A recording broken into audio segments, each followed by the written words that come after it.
Hello there, toy collectors. My name is Kevin, aka Toyingaround, and I am very excited to bring you this special review. If anything, the Kim family, they're archetypes.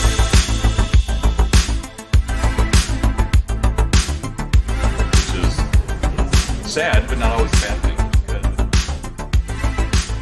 I'm okay, I have one. Let's, Zusi on the name. Let's try them. Let's still try.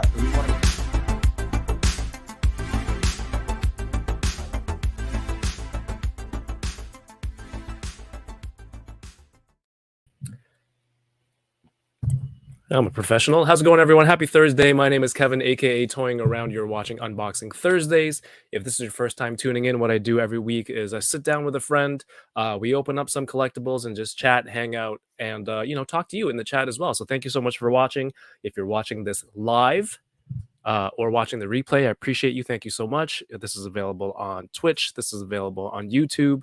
All of those are acceptable. So thank you for tuning in. If you have a second, leave a thumbs up, like, whatever it may be. That it may not seem like a lot, but it does help the channel immensely and helps recommend to other people, letting them know, hey, somebody else actually enjoys this. You might as well. There's a chance. So I'm taking that shot. Thank you so much for being here. It is Asian Heritage Month, AAPI Heritage Month, and this month I was trying to coordinate the guests to all be Asian. What a surprise. But also kind of showcase and spotlight people out there doing cool stuff that I personally find really interesting, and hopefully sharing it with everybody who's watching, you'll find it interesting as well. So if you haven't checked it out yet, last week I did a unboxing with Mike Del Mundo, who's a really, really awesome dude and a very talented comic book artist and creator. I also did a live chat with my friend Paul, who plays Carson Teva on Star Wars. And next week, the 31st is a Wednesday, I'm going to be releasing a video that I did, a toy hunting video with Filipino-Canadian Emmy-winning voice actor Eric Bauza, who does the voice of Bugs Bunny, Marvin the Man. I always say Marvin the Manhunter, Marvin the Martian, Daffy Duck, Porky Pig, a whole bunch of characters. We had a chance to do some toy hunting at a local comic shop, Heroes World. So I'm finishing up that video right now. I will have it out on May 31st, 9 p.m. So hopefully everyone can check that out. And of course, Unboxing Thursdays next week returns with the Enablers. And I'm gonna stall. I'm gonna stretch this one out. This one out with the Enablers. And I know we did the Enablers like 2 weeks ago. It hasn't been that long, and we did a photo challenge. But the challenge, we didn't have that much time. Plus, I didn't make the thumbnail yet, so I'm gonna try to extend it to the next month. The theme was Spider-Verse because the movie's coming out, and it makes sense, coming out June 2nd. So we're gonna try and extend that loophole there for Yoko to rag on me about, to give me a hard time. And of course, I had a chance to watch the screeners for this new TV show on Disney Plus called American Born Chinese. I'll set it up for you. It's like a high school kid who befriends a Chinese mythological god, and hijinks ensue. But it's just visually so cool. The costumes are amazing. The cast is incredible. I did a quick review on the channel, but if you have a chance, go watch it on Disney Plus, because it's the Monkey King. The mythological god is the Monkey King. So right here on the logo, I'm a little bit biased, but it's a really good show. People who I know have watched it are just like, yo, I'm on episode 6 already. Like, just binge through all that stuff. So it's a great show. Give it a chance. And if you have a few seconds right now, go ahead and share. And everyone who has already, appreciate you, but share on your socials. Share it on Twitter, on Facebook, wherever you are, Instagram. Let them know that we're live tonight and having a chat and opening some toys. What I'm opening tonight is 5 packs of Pokemon Astral Radiance. These were generously donated by a card shop here in Canada called Card Legends. Their website is cardlegends.ca. I did a live stream last night, opened 31 packs. Didn't get the craziest pulls. They're right here. So I'm hoping the rares and the super crazy cards are in this 5 packs, enough for me to retire from I don't even to retire. That would be great. Every card that I get, I hope I retire. I have some Star Wars Micro Galaxy Squadron. This is the ATST launch edition. I have some TIE fighters and a Millennium Falcon that a friend sent to me. Super nice friend, and I'm excited to get those. And of course, switching the camera. Is the music playing, by the way? Let me know if the music's playing. I've gone back into 3D printing because I was inspired by 796 and all the printing he's been doing. So I looked for these stands. These are hexagonal stands designed by Landspeeder Luke. I was a backer of his Patreon for a while. So they come in different heights with different platforms. You can put them on, line them up together. And if you remember, Black Series for a while had these stands. So you could slide your figure's foot in there, and then now you have varying height levels, risers for your base. So that's what I'm working with tonight. Let's get to the guest. Guest, are you ready? Thumbs up. 2 thumbs up. He's super ready. My guest tonight, from the Worst Asian podcast that I started listening to within the last few months. I've had a great time following the hijinks of the 2 fellas on that show. You can check them out on worstasianpod.com or worstasianpodcast.com, Spotify, Apple's podcast. They're featured for AAPI on the landing page there. And this is one half of the show. This is from the Worst Asian Pod, Lingjie. Woo-hoo! How you doing? What's going on, man? Thank you. I had a lot of technical issues, literally just as you were doing the intro. Everything was fine. We tested 2 days ago. Yep. We were chatting up until 1 minute, up until 0 seconds before 9 o'clock, and everything was good. Kevin's not even exaggerating. I think my camera, the Sony that I had connected to this, just suddenly pooped out. I had it plugged into power. I have no idea. Right now, even though it's plugged in separately, it's not even turning on. So I don't have the time to work with that. So I pulled out my crappy little webcam. So I'm actually a bit disappointed that the quality is going to be a little bit worse. The webcam's decent. Do you have the right mic input? Oh, that's actually... Check that out. I'm just going to kick you back. Call me a professional. No, it's okay. This is... Well, you do the podcast, and you guys pre-record, and I tried to do a podcast for 10 episodes, and how is this? Is it better? Oh, much better. Oh, there it is. Okay. So here you go. Okay, so let me say that again. Actually. I had a lot of technical issues. Literally, I checked this 2 days prior, like Kevin said. We did this 15 minutes prior as well. I checked up all the settings. As soon as Kevin hit live, everything here just completely pooped out. Well, Lingjie, you and your friend Ben do the Worst Asian podcast.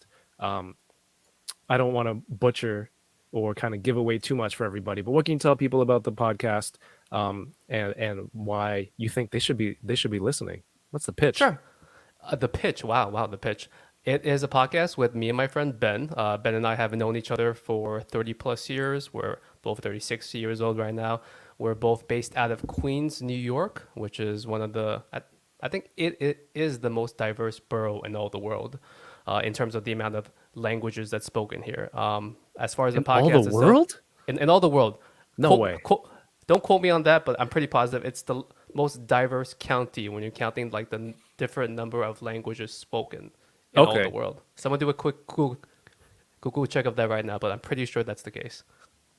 Is that something you researched, and maybe? Well, I grew up my entire life knowing that. Okay. Yeah. I mean, just by osmosis, you see all the different cultures there. And then as you get older, you get to the point where you're in high school, college and everything, and you start realizing, why is Queens so diverse? And then you look into it, and that actually is the case. Okay. That's cool. So then the podcast, you're both Bat Force Grumps. There's a lot of native New Yorkers here. Grumps says, are you in Flushing? Oh, that's literally where I am. Is he in my backyard? Grumps is the type to be to be hiding in my bushes? No. Maybe. He's like, "Oh, is there more Asians with toys around here?" How do I actually see the comments? Do I? There's, Oh, you have a there comments we tab, go. and then you Comments have the tab. Yeah, I private was clicking chat. the You don't private. need to private chat me unless you have to go. I don't know. As you guys can tell, I'm a podcaster, not a Twitch streamer, so I literally have no idea how any of this works. This is Neither the am first I. time. Oh my god. Can you believe I still can't get over the fact that my thing died out the second you hit live? I was so hyped up to use this Cam Link 4 HD thing with the camera and everything, and now I'm just using my crappy webcam. Is it? Do you have it on like 4K or something? No, it was on 720p, like you talked about. I had it plugged into power, so it's drawing constant power from the wall, and it's I don't know. Don't ask me. Don't ask me. It's okay. I don't know what I'm doing either. Grump says he's in Woodside. Oh, that's not too far from here. Okay, good. So I shouldn't be scared that he's in my backyard right now. Well, it's close enough that you should worry a little bit.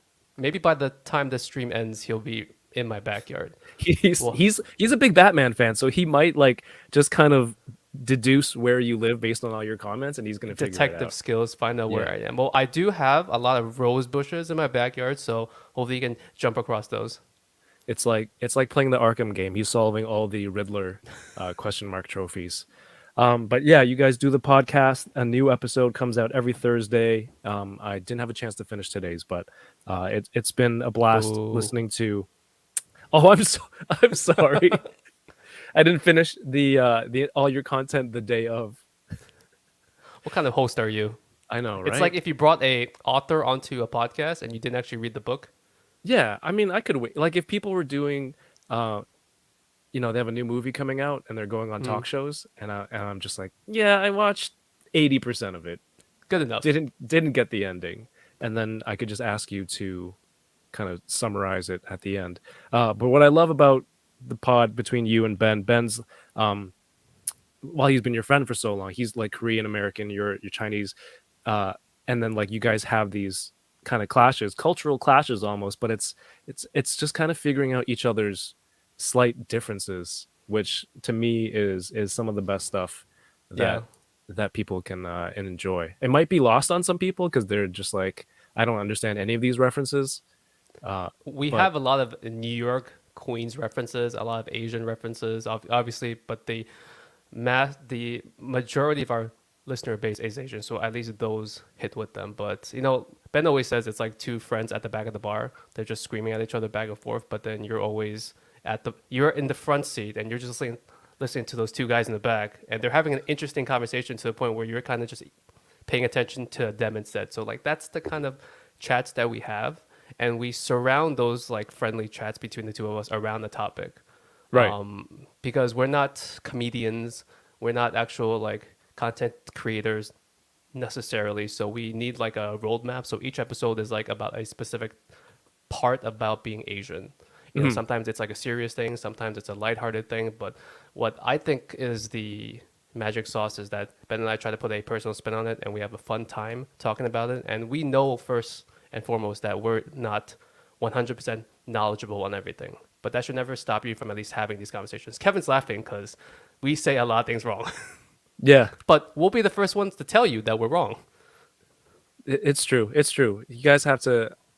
I don't want to sell it short by describing it. Just you should check it out in your own time, preferably after this. But it's probably one of my favorite things. And honestly, dude, I didn't know you would. I didn't think you would say yes to coming on, but I'm really excited to Yes, of course. have you here. Just talking some bullshit. I mean, that's kind of like what we do normally. Like the shared experience of opening toys, and having your friend there chat with you and just kind of chopping it up. That's kind of what we're doing here. So I want to get to. Wait, should we get to the? You said your unboxing stuff is a surprise. So should I It's a just surprise. wait? Okay, so so this is a toy channel, a collectible channel, so we want to stay on theme. So good enough for Kevin that I actually am into collectibles. If you can peep up, wrong hand, other hand. Yep. If you can, It's peep okay. back You do here, audio. You peep You back do here. Plus, audio. I get. like I said, this is not the camera frame that I was ready for. I was ready for a different camera frame. So I've got some Pikachu stuff over there. Holy shit, it's weird to do stuff in reverse. I've got that's the wrong way. Oh, that's the wrong way in my head. This is episode 152, and I'm still not sure which side is my left and right. So you're good. So I am See the a Goku silhouette avid there. fan of anime and manga, and currently I'm really into collecting Pokemon stuff, which is some of what we're going to be showing you today. I've got a couple surprises for you. I'm not giving you anything, Kevin, so don't get too excited. But Did I look?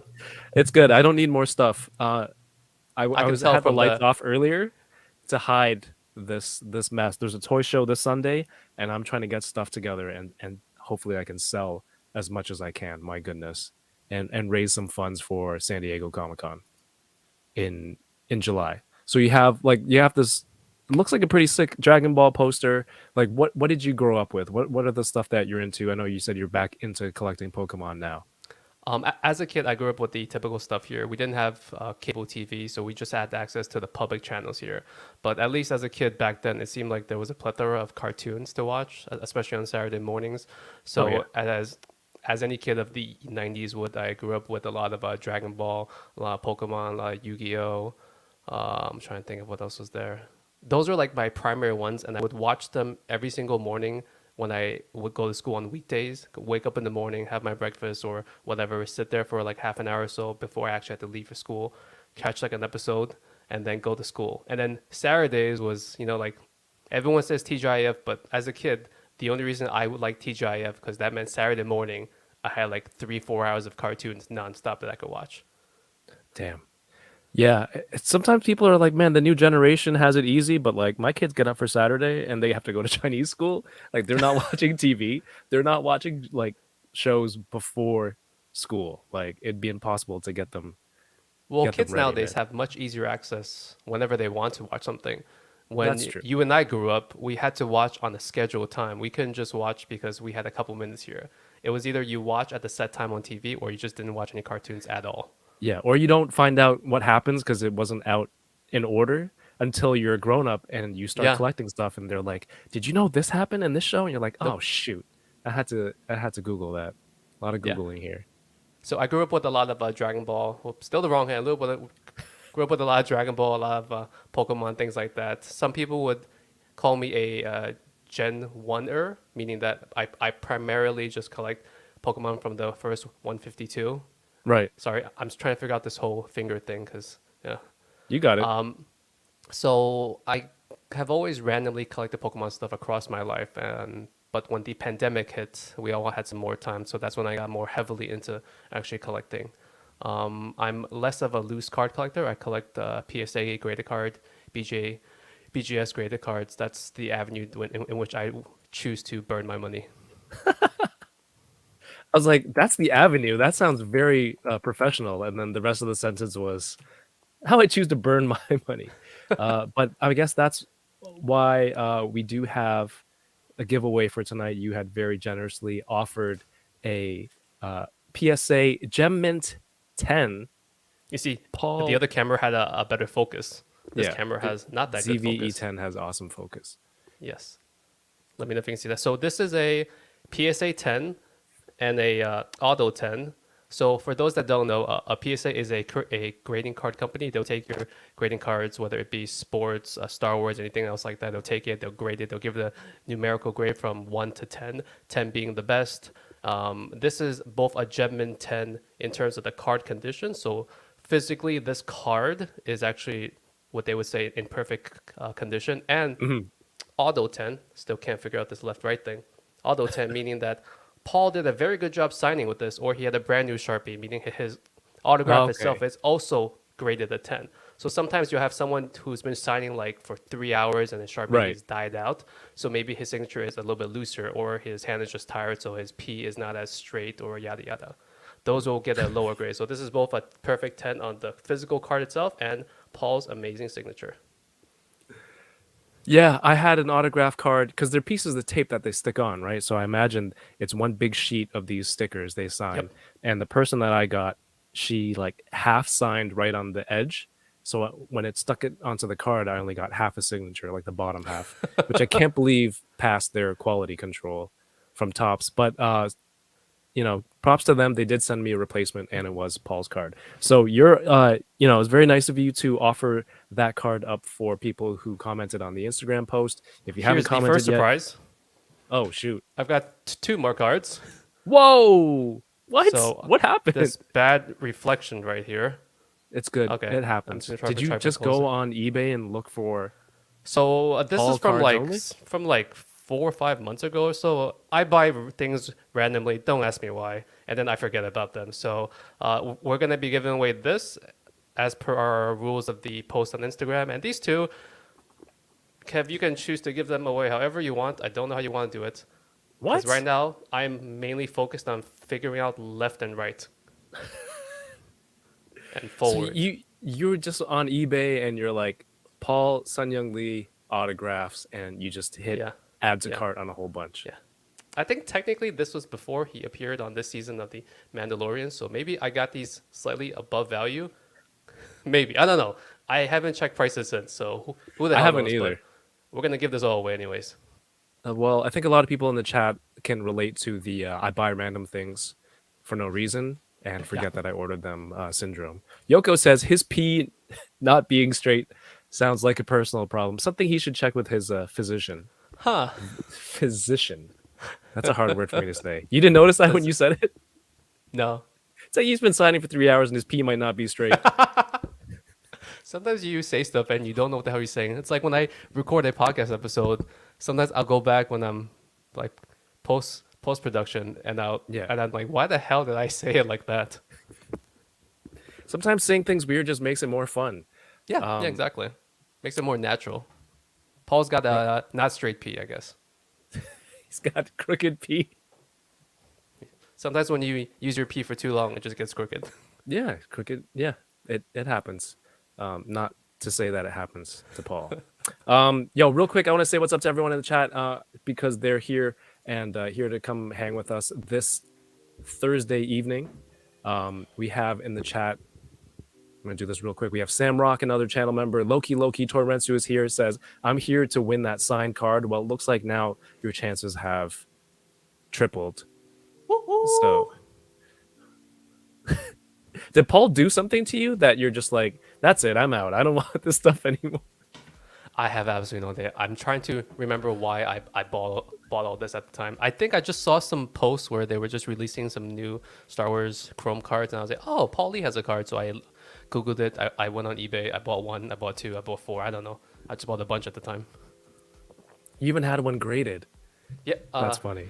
Technically, I bought this graded. Oh, you bought it graded. I bought this graded. And, you know, these are easy to get. This is not.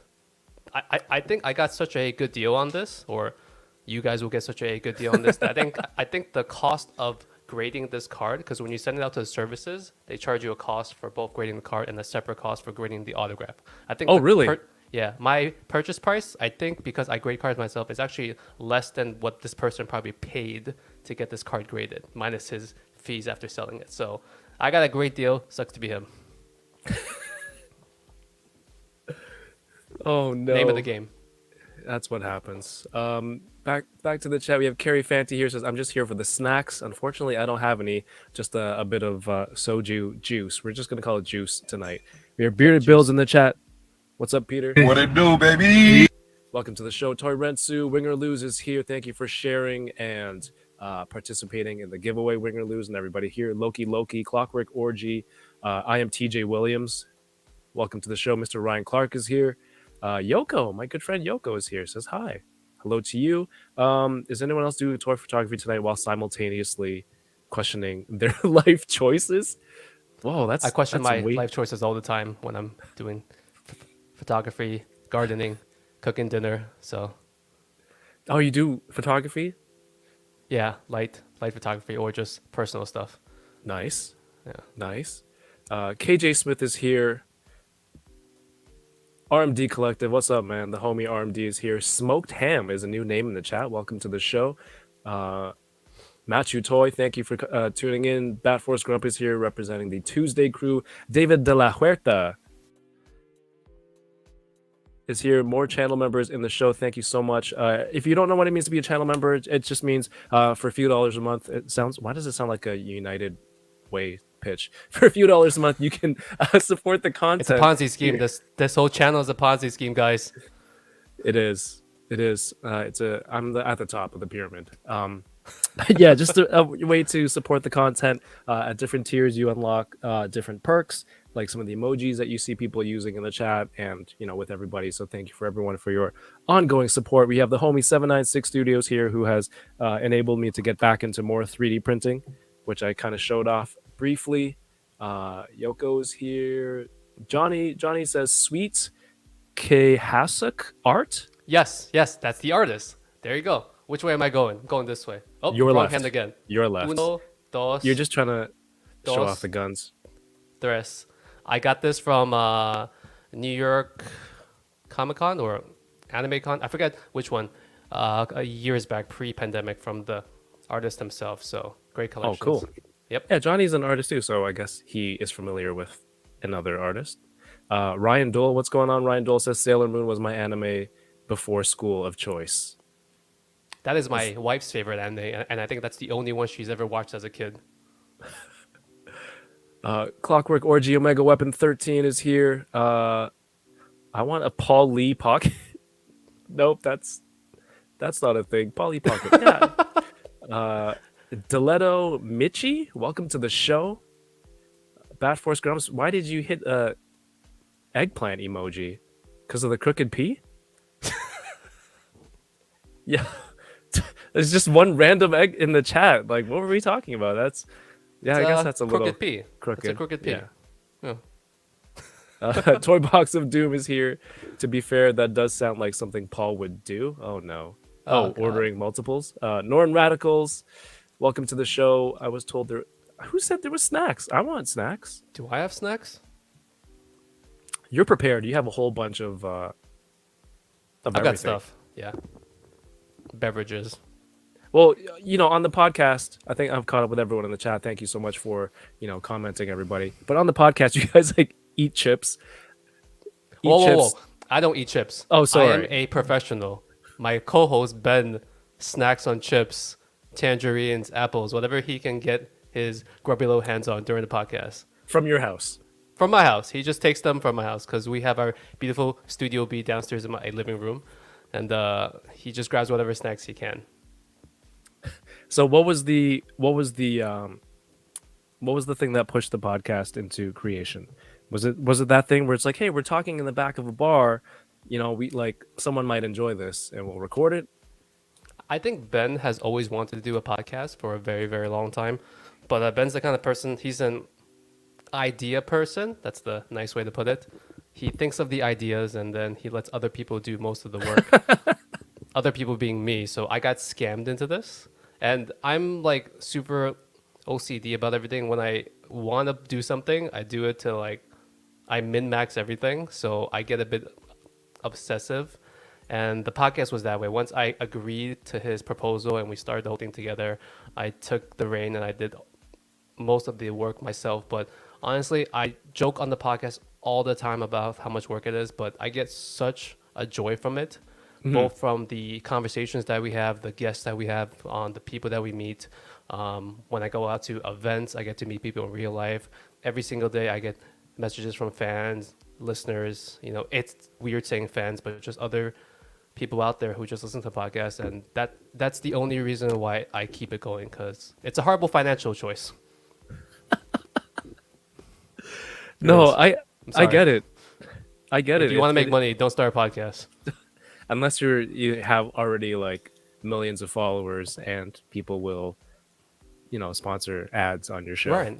I was saying this to Kevin before. It's easy for a pre-existing celebrity or famous internet person to start a YouTube channel or a podcast, because they can bring in their existing fan base. It's much harder for a person like Kevin and I just to start being a content creator and trying to build a brand, a fan base from absolutely nothing. That's both the hardest part, but in some ways it's the most fun part. Mm-hmm. Yeah, but then like you said, not the fans, but people who just show up. I mean, people show up every week for the lives or watch the replay, and it's I'm just chatting with somebody here.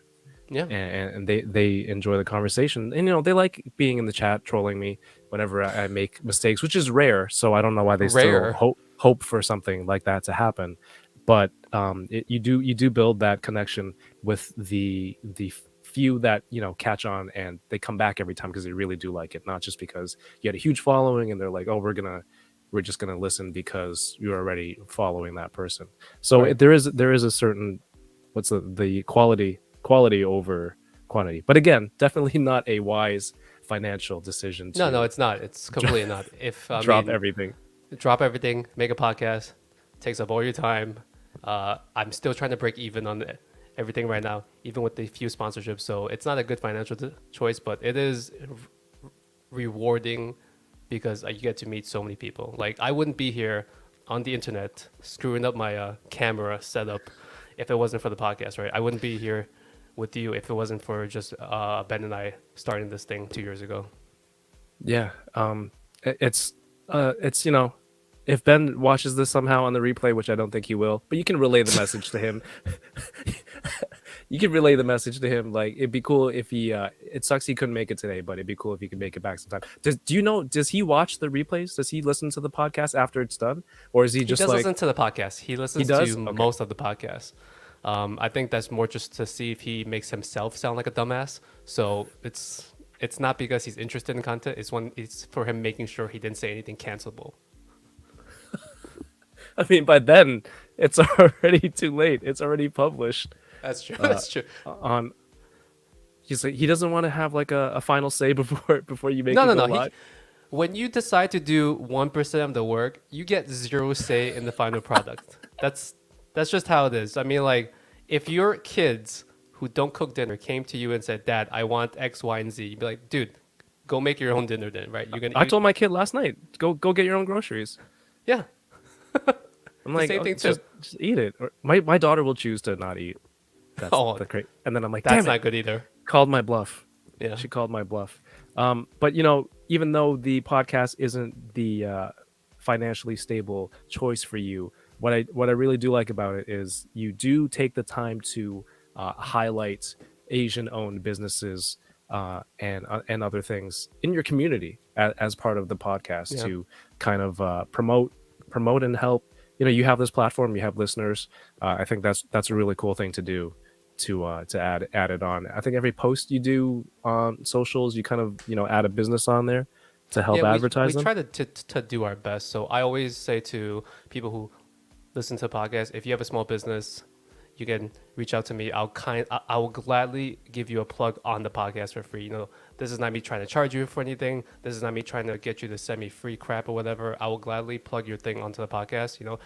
Even if it means you get one more click on your website or just one more something, right? Whatever nominal amount that my platform can do to help small business owners, I'll gladly do. Yeah, that's really cool. Again, for AAPI Heritage Month, I think one of the topics you had was it the boba liberals? Yeah. That was just prior to it. Yeah. Yeah, about how people are like, oh, we're all Asian this, all Asian that, but what are you actually doing for the community? And I'm like, well, I mean, you guys do that. You guys promote businesses. I guess you could say pro bono, and kind of put that work out there. So, it was that kind of stuff where I'm just like, this is a good example of content out there that's it's funny. I don't know how much I'm learning, but at least you guys are doing good, and I kind of want to show that to everybody over here. Actually, you know what? That's not true, because your episode last week was about the history of Asian Heritage Month, AAPI. Did you actually learn something, Kevin? Did you actually learn I something? I did. Okay. Which is what I was like, this is perfect. This is the last unboxing guest for the month, and you have actual information. Oh I'm my treating God. it like you're some sort of scholar. So, and you and Ben talk about this, how it's like he just Googled more than I did. It seems like during COVID and the pandemic, there were more of these rise in hate crimes and attacks on Asians in the US and Canada. And then it seems like during that time, like this whole alongside Black Lives Matter, there was also like kind of the same way for Asians. And then it seemed like this Asian Heritage Month was more of the forefront, something that came about within the last few years. But in your extensive research, which is My quick accredited 5 minutes to of Googling, yes. the first 5 links, sponsored links that showed up in the search results based on his location. This is something that has been going on for 1970s. 1970s. Yeah. And some of the reasons that they chose May was because you see, I threw it Oh, to you on there the we go. correct side. Thank you. When they first started this, they chose May because May was when the railroad system in America was built. So it's not necessarily that has anything Asian to do with it, just that it was built by predominantly Chinese people that came over here at the time. That's the main reason why, which seems a bit strange. And I think also May was, what else did I say? See, I Google stuff and I forget just about half of it. So, but the reasons why wasn't because to me anything positive to say that you guys did something positive in this month and we're going to choose May. It was just that because X, Y, and Z happened to coincide to happen in May and you guys were involved in building it, which seems a bit strange to me. But It's like these shitty things happened to you in May in the past, so we're gonna dedicate this month to celebrating. technically, when it first started, it was only a week or two, and then it got extended in the 90s to a month. So now we get the whole month of May. So, I mean, I don't think Fun I've fact. heard of this. Fun fact, Kevin, May is also, I think, a Jewish Heritage Month, and it is also Masturbation Month. No, it's not November. Someone, I swear to God, that's what it But is. November is the Go Google. opposite. That's the opposite. Yeah, Yes, it's the polar opposite. there's a. I mean, why isn't there more? I didn't Kevin's know lost for that. words. I didn't know. Well, there. I mean, there's lots of things. Last month, what did we do last month? There was one month we were For celebrating something, April? and then somebody was saying, "Oh, here overseas, it's like Fire Safety Awareness Month." So, it could be a lot of stuff. But yeah, I mean, That's a good one. Masturbation. masturbation. In the chat. Loki, That's a Loki. good one. That's a good one. That's a good one. Perfect. Yeah. I mean, there are a lot of people in the chat. Have you noticed Asian Heritage Month prior to The past 2, couple 3 years. years ago, right? Mario in the chat, he's been Asian half his life. Have you noticed it? He's half Asian, so I like to say he's been Asian half his life. Half his Which life. is technically correct. Not he's been half Asian his whole life. Which side of the his map- body? The right side or the left side? I grew up Asian and then I turned whatever the other half is. But yeah, no, that math checks out. The fractions check out. Yeah, that's cool. Let's talk about some more of that stuff as we open. I have some stuff left over from last night. Well, I saved these from last night. These are 5 packs of Astral Radiance. Did you pull anything last night? Is this from a booster box? Yeah, it's a booster box. It was not great. The first 31 packs. I can show you really quickly as I remove this comment from the screen. Gallery cards are always good. So I didn't grow up with Pokemon. I only got into it within the last year because my kids were into it, and I thought the Oh. gallery cards were like really cool. Are you So super I ha- old or are you super young, Kevin? I'm slightly older than you. You're slightly. Oh, okay. So that's just before they imported over here to America. Okay, that would kind of Something make like- sense. yeah. Yeah. So I thought the gallery cards, trainer galleries were really cool. So I have a binder dedicated to those. So I got these Oh, yeah. two, and Gallery cards are great because back in the day it was just half art. So just Right. half the art was just half the card Text. was art and it was just text and everything. So full arts now, and especially with the gallery cards, which puts Pokemon in like a real world setting, is like a cool Yeah. thing that they've done. that's the appeal to me. They're just doing regular stuff. Someone's Mm-hmm. mentioned last night like Pokemon doing their taxes, taking out the trash. A couple of V and a V star. Nothing crazy. Not too Nothing bad. crazy. Not too bad. What about you? Okay, let me hold on. I'm gonna. So, like I said, I do graded Pokemon cards, and I want to show you some of my favorite cards. I keep most of my cards inside a storage unit. So, to that person from Woodside, please don't come in and steal my cards because they're going right back into the storage unit right now. And my rose bushes grow very quickly, so they've grown like 3 feet since we last talked about the rose Stop bushes. giving him more clues, man. Hey, They're what's up, Micro red Galaxy roses. Squadron? Ryan Dole says, I better make up for lost time this month for being Asian, or the the other thing. Masturbation. Okay, so I have I took some of these cards, which I normally don't keep in the house. I keep like the more basic stuff, but for your purposes and for this stream, I took some stuff out to actually show you. I put them in this great case, this great Pokemon case. All Pokemon people should have Johnny this Walker particular Blue? case. That's the good stuff. This is a new booster box. This is the next set that's releasing.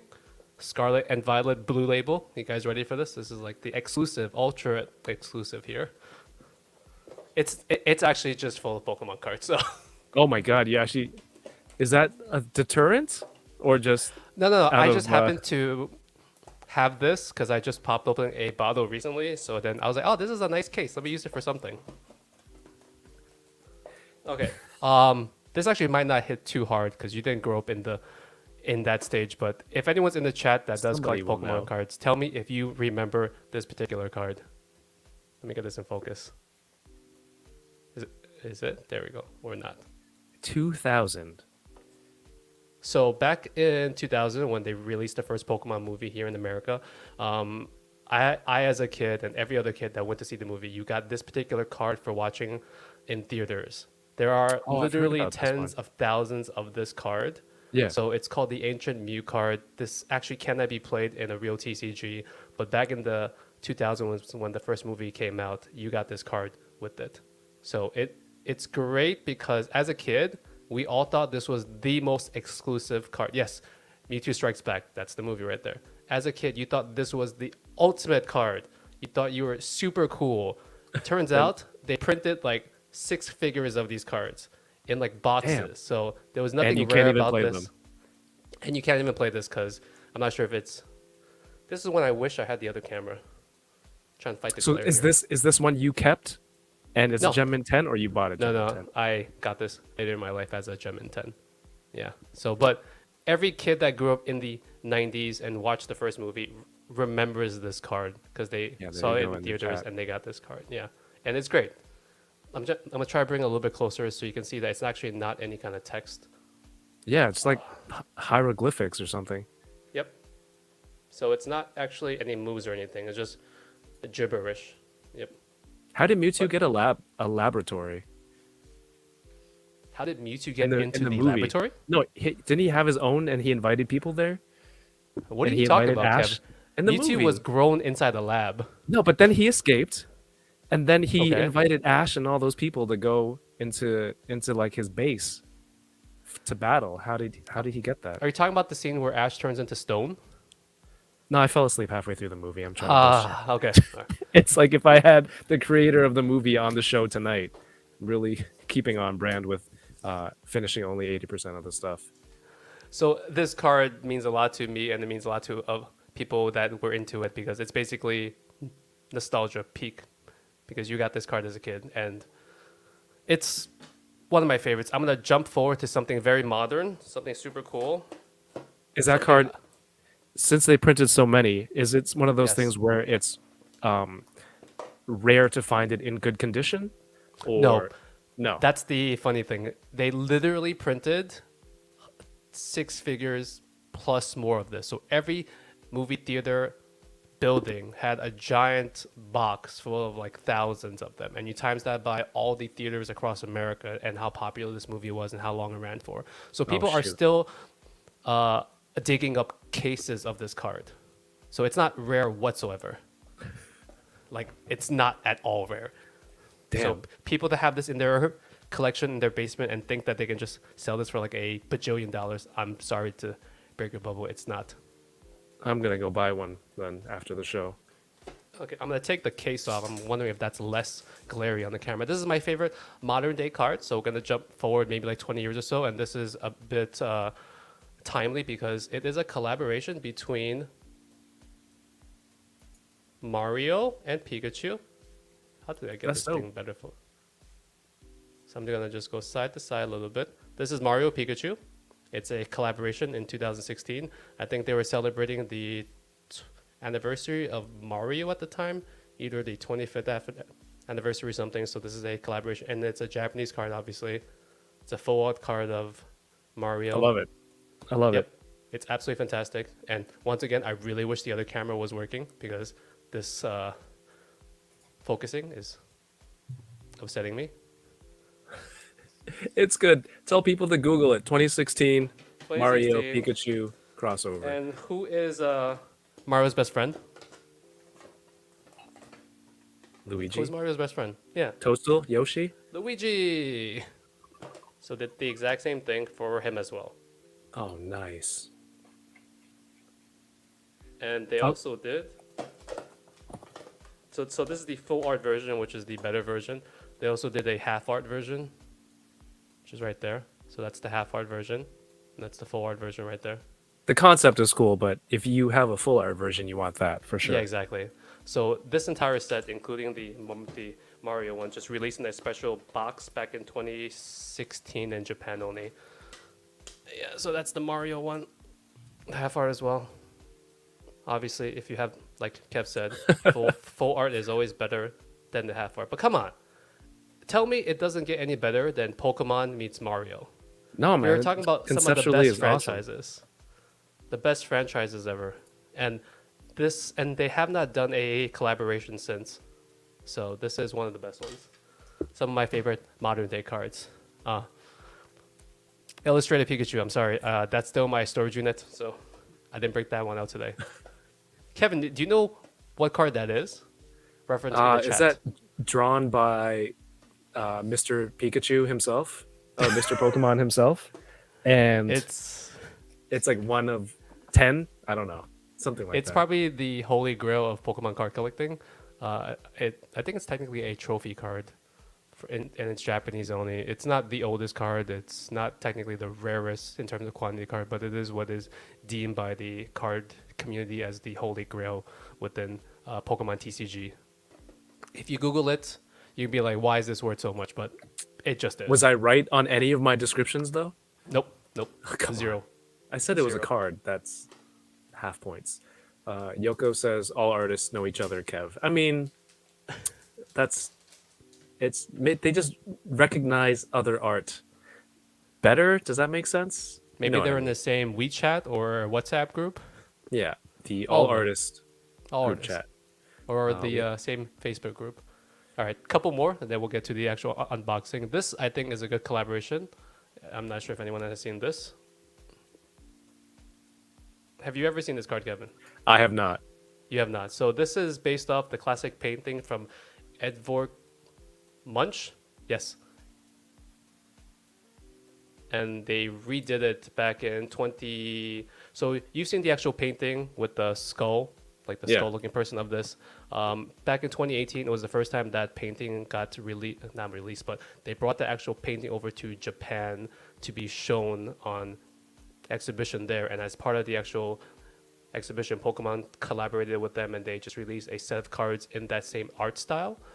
This one being Pikachu, of course. There's another Eevee, a Psyduck, a Mimikyu, and Oh, there nice. may be one more that I'm forgetting. So this is actually one of my favorite cards, maybe like my top 3 cards of all time, because I think the art, the concept, the history of it is just really, really cool. Yeah, it's just like cool paintings coming to Japan. What can we do? Let's release a special set of Pokemon. We don't get stuff like this here in this country. That's the part thing. Like a lot of the cool art is only done over there in Japan, which Yeah. is kind of unfortunate. That's why, like you said, the gallery cards that are coming now, the stuff that you're into right now, that's the same idea, right? That's just better art from the regular stale stuff that's coming over here. Yeah, I think some of this stuff in this set were cards in the previous Japanese set, so they'll release those first, and then some of them show up in the newer North America or English sets. Do Which you hopefully- remember? Do you remember Blockbuster, Kevin? Come on, I said I'm older than you. Of course I I remember don't know. Do you remember Blockbuster. Block? Do you We remember have them in going to- Canada. Do you remember going to Blockbuster and taking this card there? No. So this on the back you can see has the chip inside. So back in the day, Blockbuster had a This is machine graded over too. there. Yeah, this is great. They grade everything. Maybe I'll send in my toilet paper soon and just write Pikachu on it.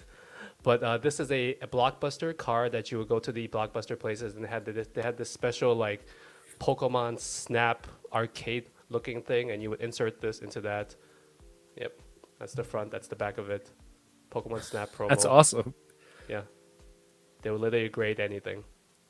They'll grade like they probably have like Pokemon long distance cards and phone cards. Oh, Oh so my god, you're gonna pull one out. to aren't you? answer the question in the chat, that the chip cards, I don't think this was when you actually bought or rented the movies, the VHSs. This was just for this particular machine arcade system that was at Blockbuster at the time, and you brought this card and used it into that thing. So this wasn't actually the membership card for Blockbuster. So you never rented your weird 18 plus only VHSs with this card, because that would be odd. Just imagine you use this card to rent your adult films. Not cool. Really, really odd. Only in May. Oh, only in May. Only May's in when May. you really need those. Because you're checking off 2 boxes there. It's Asian Heritage and also masturbation. One final one, because I got a bunch here, but I don't want to drag this on for too long. Let me see if I can find a No, fun man, one these are over cool. here. This is one of my favorite artworks. It's Japanese. It's from 1998. It's by one of the famous Pokemon original artists, Uyama. And this is the derpiest Pikachu that you'll ever see. Come on, guys. Tell me that's not hilarious. That's like, can you draw a Pikachu from memory, random person? And it's still pretty good. I like that. I like the theme. pretty sweet. It's like the theme overall, like throughout the whole card. This entire Even all the card itself yeah. is, man, this focusing is really horrible on this webcam. But it's the theme for the card overall is just this entire derpiness of it.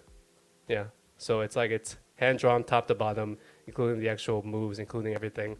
Yeah. This is one of my favorite artworks from 1998. That's a fun looking card. It is, right? It's cool. Yeah. I'm gonna show you the first Pikachu card ever. This is the first Pikachu card ever in print. Technically, this is not even part of the TCG because the TCG has a different card, but this is so far documented as the first Pikachu on print. Historians have traced this back to the Yes, they first have, yes, they have. Pikachu. There's actually a weird side story, but that's going like a little bit too deep. But this is technically the first Pikachu on print in a card. Oh, this is such a weird angle. There we go.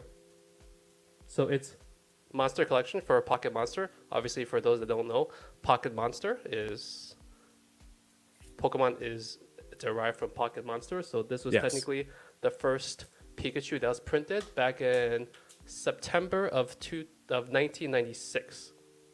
So that's the back of it. This was not actual trading card. It was just a vending machine card. So there were these certain vending nice. machines in Japan. You put a couple coins in, you spin the thing, and out comes the card.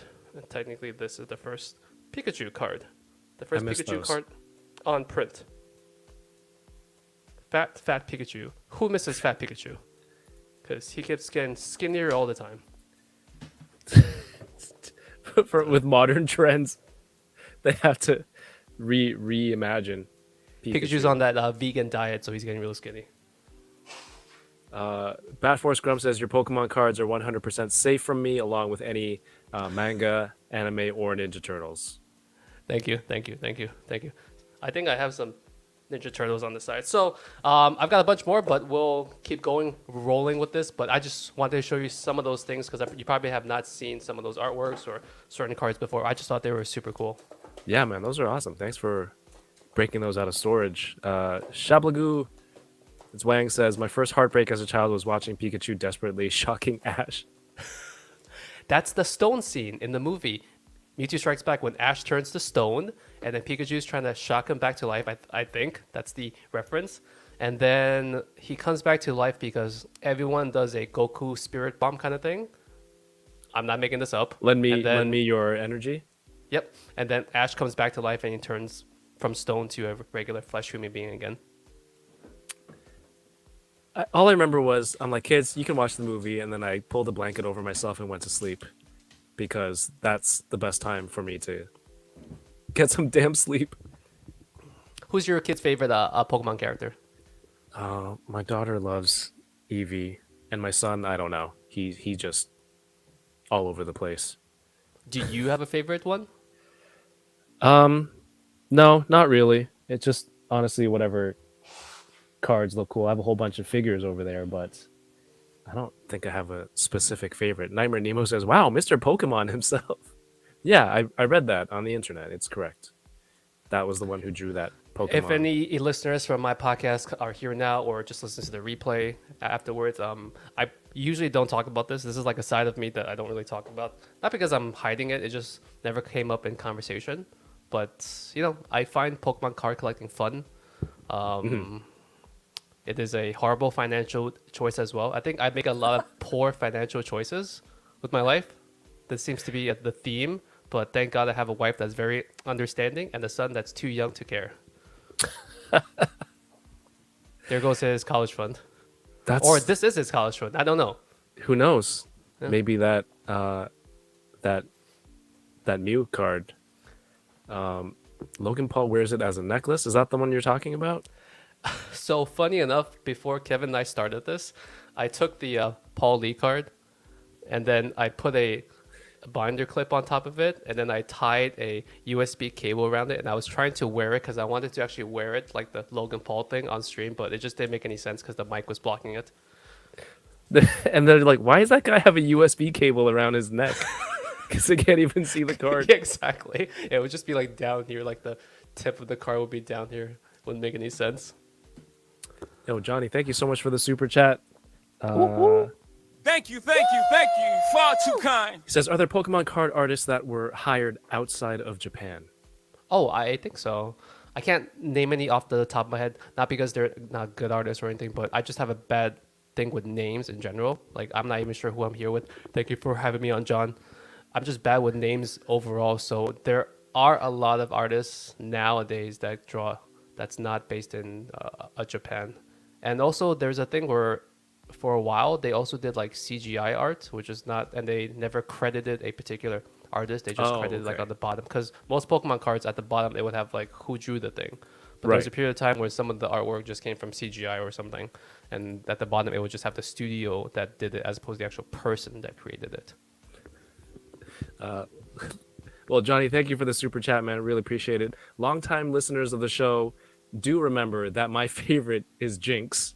According to my wife, according to my wife, Jinx is a type of woman that fits my type of what I would look for. So apparently that's why Jinx is my favorite, according to my wife, or also Miltank, because I'm just like, wow, where did they get food from? Where does who get food from? The humans in the Pokemon world. They eat Pokemon eat other Pokemon. That's just the thing. Miltank is giving you milk. Yeah, it just sits there. Psyduck is really delicious when he's roasted.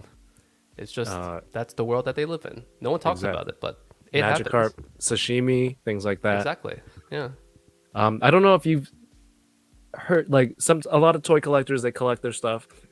You know, some collect them in box, some open them up and display. Some people actually set up scenes and recreate, either comic book scenes, movie scenes, anything that you can mash up in your head, and do toy photography. A friend of mine who's really, really, really talented in it and loves Pokemon started this thing. It's basically using toy photography and replacing it. He goes into Photoshop and adds all the graphics. So like these are I forget what the term is. They're playable cards because everything is the same. It's just the artwork is different. Yeah. I think that is pretty cool. Right. So friend's name Poncheesy, he does a lot of these, but also he started this account, Pokemon Plastic Love, where other toy photographers in the community have taken similar shots. Oh, right? Wow. Yeah, and he puts them onto a card like this. That is a dope card. If that was a real card, that's pretty sick. Yeah. Like this looks like something, because there's one of the artists that I take out her cards because it looks like this, Yukamori, who she uses the clay figures. Exactly, yeah. There's the other one. Yeah, there's the other one who does the crochet. This is me crocheting, or also cutting a steak. Those ones look cool too. So I'm like, this is the natural progression for people who collect toys. Plus, this would make sense because if Pokemon's taken from marketing perspective, if you have the toy inside the card, then people would naturally also want the toy so they can kind of build their own scene that looks identical to that. Right? Yeah, and yeah, these people. This Oh, that's this one's cool. from my friend Bjorn, Going Geek. You know, These are really this awesome. card looks so good. I would not have been surprised if this was a real card because they have done stuff like this, right? Yeah. There's lots. Yeah, I've seen cards with Bulbasaur sleeping, and I've seen this style of art and photography as well. This is a good card too. Red in So the back, this is a blend Gengar of in the I think it's a front. cutout. Yeah, yeah. It's a paper cutout on the front. And the back is the photo of the actual toy of Red. Yeah, the actual figure. Yeah, so there's some really cool stuff. Pokemon has a lot of good fan art. That's the thing. Lots of people take the property, they do different things with it. They create, separate artworks, and Lechonk. Lechonk is slicely. My friend, we were at Korean barbecue, and then there was thinly sliced pork, and my friend Yeah. DK said slicely thinned pork Lechonk. by accident, and then my daughter's been clowning him. She'll say it all the time, just to clown his English. She'll be like slicely thinned. So Lechonk is a slicely porked Pokemon. Squirtle soup. That's like something Shredder would yell to the Ninja Turtles. This comment still Kevin kills loves me. Jinx. What? Kevin loves Jinx. Everyone knows you love Jinx. That again, longtime listeners and viewers of the show. That Jinx really gets me going for May. All right, so here are my packs. All right, there were- let's do this. I had the right side of the booster box, and people who were on the stream last night chose specific packs. 17, 18 numbers. I forget the rest. This doesn't matter. Do you have packs? I do. No But way. With this camera setup, it's gonna be really annoying because of the focus thing. But you do yours first while I take out mine. All right, I'll go first.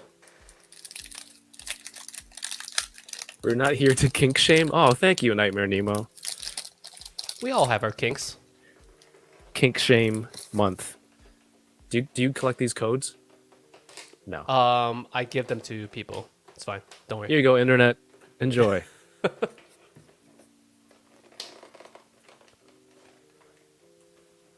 All right. And you Can said go you even- pulled nothing too great from the other half of the box, right? No, not Just the at stuff all. that you showed me before. Yeah, that was all from previous day. Voltorb, Basculin, Clammeow. I don't see anything here. Terrible. Mamoswine. So, since you found Pokemon so late in your I was gonna say career, but so late in your life, Collecting career, yes, that's a thing. collecting career, are you like confused with how many Pokemon there are and the names and everything? No, I like not so much confused, but maybe a little overwhelmed. Yes, But I do am I do like overwhelmed. learning the names and seeing how they would come to that conclusion or that naming convention. Sometimes it's a little lazy, but sometimes it's really cool. Like when I first learned about Abracadabra and Alakazam, I'm like, that's amazing. Kevin's like 25 years late. I know. Just like, can you believe this 30-something-year-old is? I'm like on the internet. Have you guys noticed? Abracadabra, Alakazam. Have you guys noticed that these Pokemon? And they're like, what the hell's this guy's trolling, right? This guy has to be trolling. I already finished my coffee, and I have gone into my Korean special drink juice, which we normally have a lot of. My Mine is Korean apple special mango. drink juice is here, and I'm drinking Yours? it through a very special glass because I could not find another glass. This is the the most Korean glass of them all. This is true, authentic. Why am I going in the wrong direction? This is true, authentic Korean shot glass right here. You have to have your soju with this type of glass. And you have Jinro. Jinro is back. Someone, Where did they go? yo, that's literally my question. Someone tell me why it's a blue bottle now. Someone tell me, I mean, they still have the regular one, but why is Jinro a blue bottle now? Why are they back? Like Kevin said, where did they go? I didn't miss them, but they're back now. They were back from somewhere. I have no idea. Maybe they just passed out from too much soju after a couple decades, but I don't know. So there's a blue bottle because most soju is green. That's like the iconic color. Even if it's not Jinro, if it's a different brand, it's just green. That's like the standard, right? Yeah, even this one, chumchurum, Yep. green It's a bottle. green bottle. I don't know why this is blue. They're trying to stand out. I can't do plain. It's just tastes like rubbing alcohol. Okay, we're supposed to talk about this. Yeah, I guess we're there. I can't do flavored soju. And people in the chat that have drank soju before, tell me, do you guys prefer original or do you guys prefer flavored stuff? And if you prefer flavored stuff, please leave the chat. Whoa! Do it I'm on just your kidding, own I'm just kidding. podcast. Okay, my fault. Everyone, head over to Worst Asian Pod. If you like Listen flavored for- soju, go leave me a negative review. Dude, not this month, okay? Stop being so divisive. We're trying to, stay stronger together. I have strong opinions about this. I'm sorry. You do. I do. I don't know. I can't do flavored stuff. That's the thing. It's so sweet. It's so sweet to drink by itself. See, so Yoko is triggered. I'm sorry. we She's gonna recently leave me a negative review now. on all platforms. We recently started. This was the drink of choice for our group of friends, the Enablers. When we Yeah. met up in person, we started drinking this together, and then on stream when we were apart, and then more and more people are getting into the flavored stuff. So chat. Have you been brave and or curious and went, I'm gonna go with regular? From what I hear, like is just plain soju. I heard it's really cheap in Korea. I mean, I've been told. it's cheap. It's good.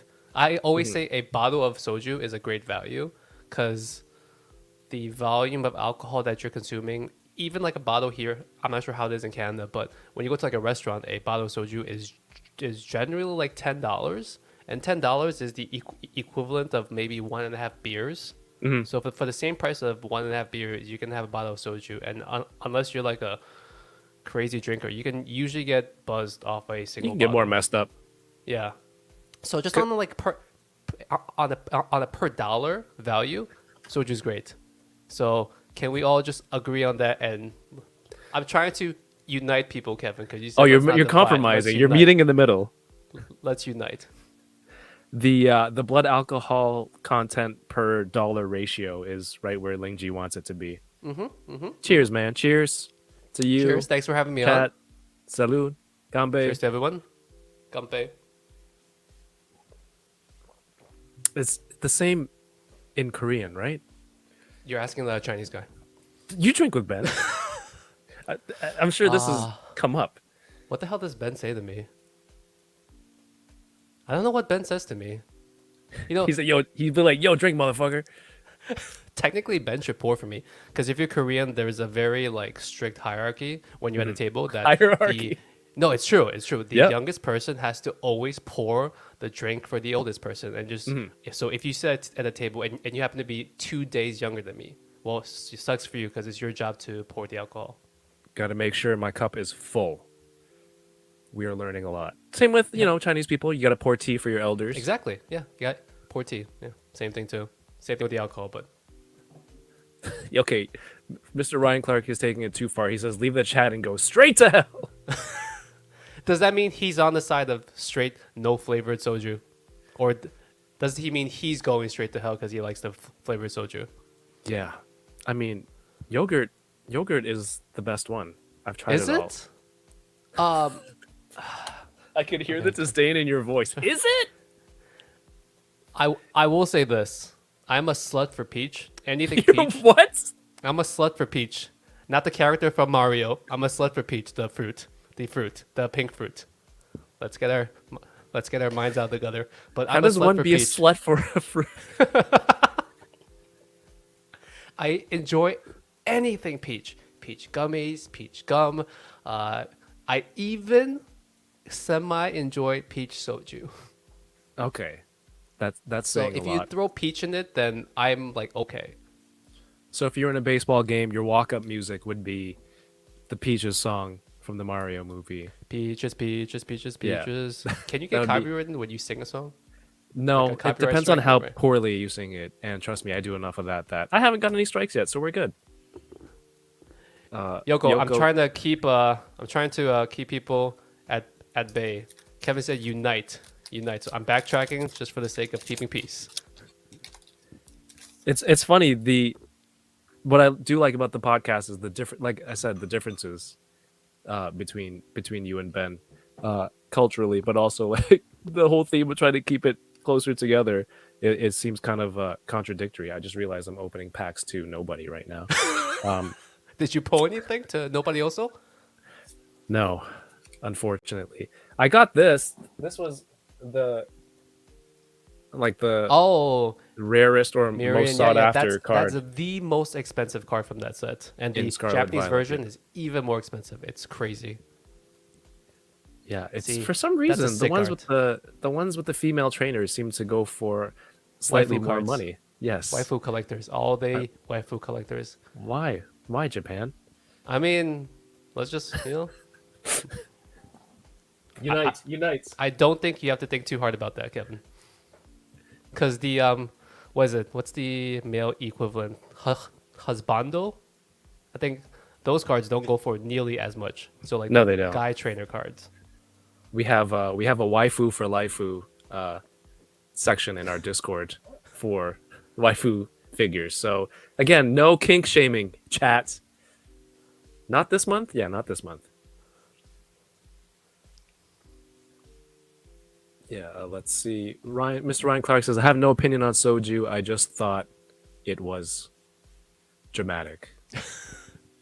Yeah, that's on me. That's on me. I'm a bit dramatic with everything. Well, you guys had a conversation about Korean kimbap, and I had a conversation with someone who grew up with that, and I said it was big sushi, and they Did he got a get little triggered? they got a little defensive, and if you haven't had it before, chat, think about like rolls that you would get at a sushi place, the one that's rolled and cut into pieces with the seaweed on the outside, but bigger and more stuff in it. See? And to the untrained eye, if you're looking at it, you're neither like me, neither Japanese nor Korean. I look at it, I'm like, if you brought it into a potluck at work and you put kimbap next to a tray of sushi, there's gonna be one coworker who's like, hey, look, Thanks for bringing sushi. right? It's just 80% the same ingredients. But it's the 20% that makes it very different, I guess. Sometimes I say stuff on the podcast for the sake of discussion and just a little bit to nudge at my co-host Ben. Because if I wasn't just nudging him, sometimes the conversation wouldn't be as fun. And part of it, I kind of think it's true. I mean, I love kimbap. It's great. The cut is just enlarged sushi. I mean, let's just be real. Like the fact that you, Kevin, was trying to describe kimbap to your people here, and you just said it's sushi but bigger. I That mean, just proves my point. yeah, it's just not fish. Sometimes there's fish. It's not raw fish, but sometimes There's fish. tuna. I mean, cooked tuna. Sometimes Yeah. there's bulgogi. There's not much raw stuff in there besides the actual vegetables. Exactly. I mean, don't get me wrong. I love it. I've been having it like twice a week for the last month. Yeah, I I think love it too. right around when you had that episode, I found this Korean restaurant near my house that was selling, and it's like this little this ajumma in there just rolling all the stuff, and Yeah. I'm like, I'm gonna go try it out. Like if it's real Koreans, like you Yep. know, it's got to be good quality, and it's supporting a small business in the neighborhood, and I've been going like 2 times a week, and every time I'm just like, hey, I'm back, and then she just nods, and then I'm just like, by the 3rd time, I'm like, I don't think she knows English, or she doesn't like me. She doesn't like you. That's probably because you walk in and you say, "Can I get the sushi roll, please?" Can I get the big sushi combo too? And then she looks at you and she gets really upset. and she swears at me in Korean, and then that's when I know that it's a real It's a real authentic place. Yeah, yeah. Have It's you true, have you though, heard- when you Go go to a restaurant and the waiters kind of don't give a crap about you sometimes, you feel like Yes. the food should be good. Because if this place can survive or thrive and be a full house and the customer service is not good, then Yeah. you know that people are just there for the food. Yeah, I was gonna ask you, have you heard that theory where it's like if you go to look for a Chinese restaurant and it's 3 stars and people complain about the service, it's Oh like the yeah, food's probably good yeah. because That's like if the it's sweet spot. three It's a stars, sweet spot because if it's 2 stars, then there is a combination of bad service plus bad food that gets you to a 2-star rating, 2 stars out of 5. And if it's like a 4 or 5 star, something is up because most places aren't really 4 or 5 stars. But that 3.5 stars is a sweet spot because that means the food is probably good and that's the higher ratings, but the service is not that good, so that's pulling it back down just a little bit. So I think I saw the same post on social media too, and it kind of does Probably. make sense because a lot of the spots that I go to that's not tourist heavy are like 3.5 stars. there's a restaurant near me. I've been going there for like 20 years, and I swear there's one waiter. I know his face. He's never once spoken a word to me. I'll be like, "Yo," I'm like, "Can I order?" He'll come over and he'll have his pen and paper, Yeah. and then he'll just be like, just kind of nod, and I Yeah, doesn't know give a like that's crap. when you order. I order, and then he'll just walk off, and then the food will show up. I'm like, "Yo, can I get a Coke?" And Nope. it'll just show up. I've never heard him speak to me once in like 20 years that No, I've been thank going you. to No, this goodbye. restaurant. Just here's the check, pay and leave. Yeah, and the fact that I've been going for 20 years means the food is, tolerable. Tolerable. I would hope if you've been going there for that long that the food is actually good enough for you to actually want to go there for that long. Yeah, sometimes. They also happen to be open late after drinking hours. Are you in a part of town? Ooh. V?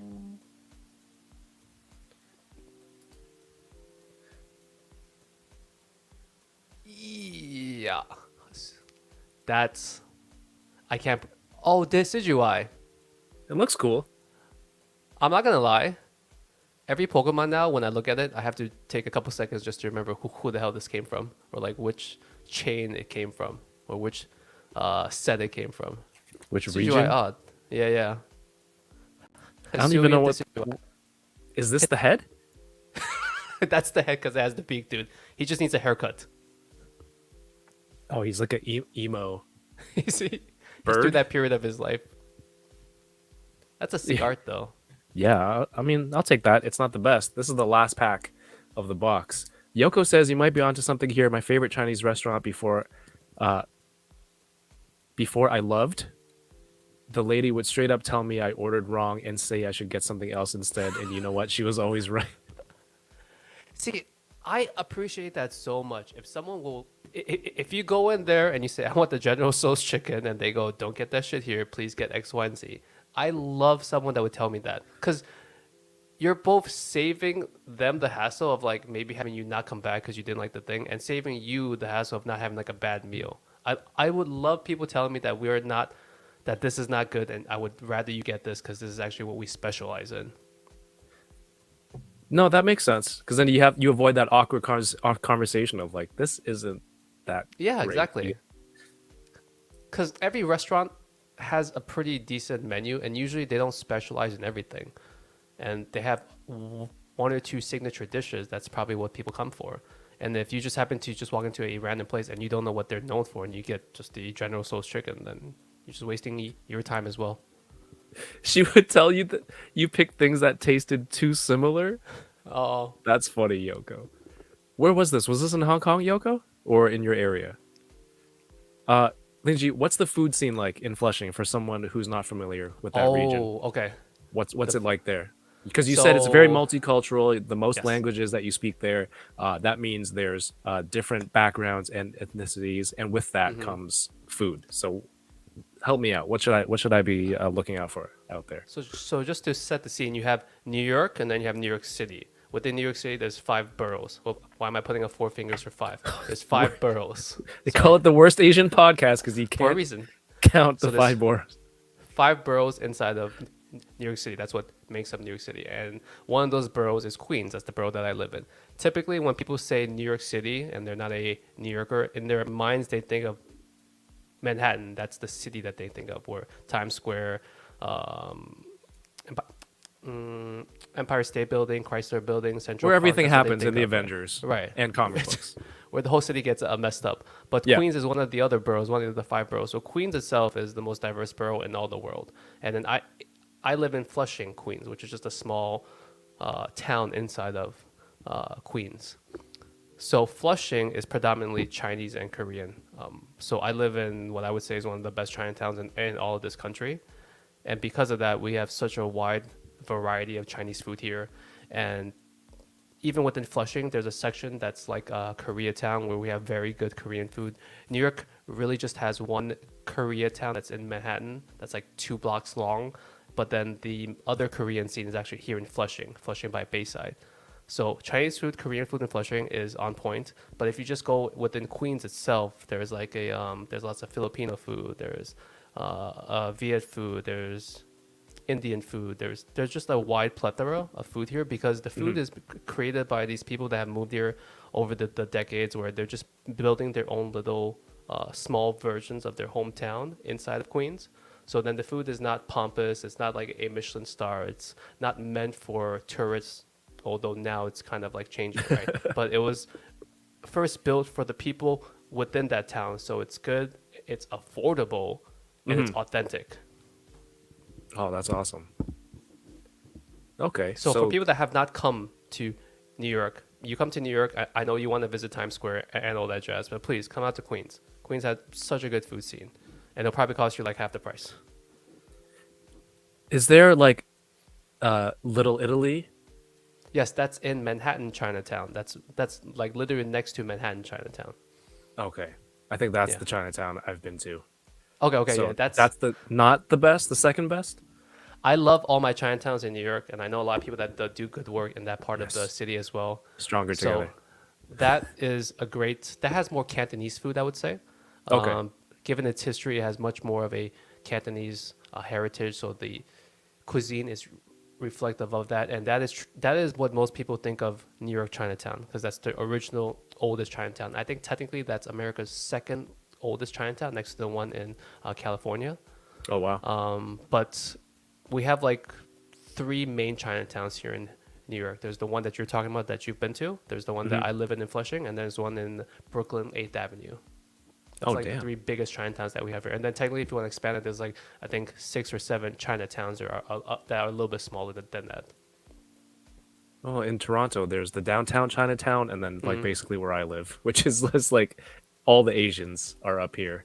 Like, What's the difference between those 2 Chinatowns? Is it like actual different dialects of Chinese?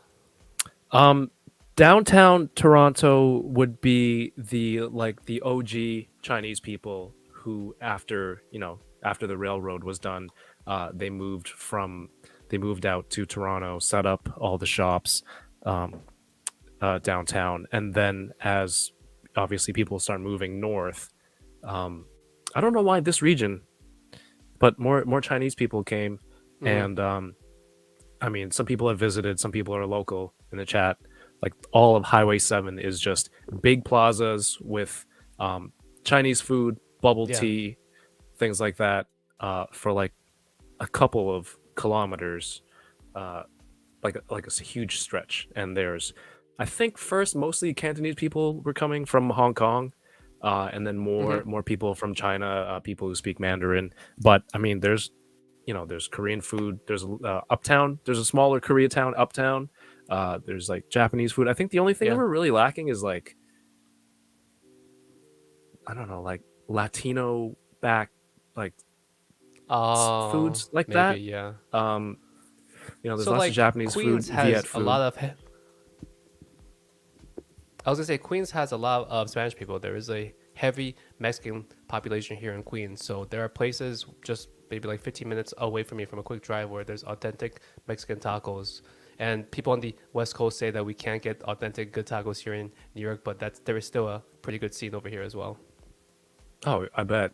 Meanwhile, I'm just like, man, I can't wait to get some Chipotle, and people on IG are always roasting me like, stop, on you that's for not that. real. That's not real, like Mexican food. Those aren't real tacos or something like that. I'm like, what do you mean? It's in a bowl.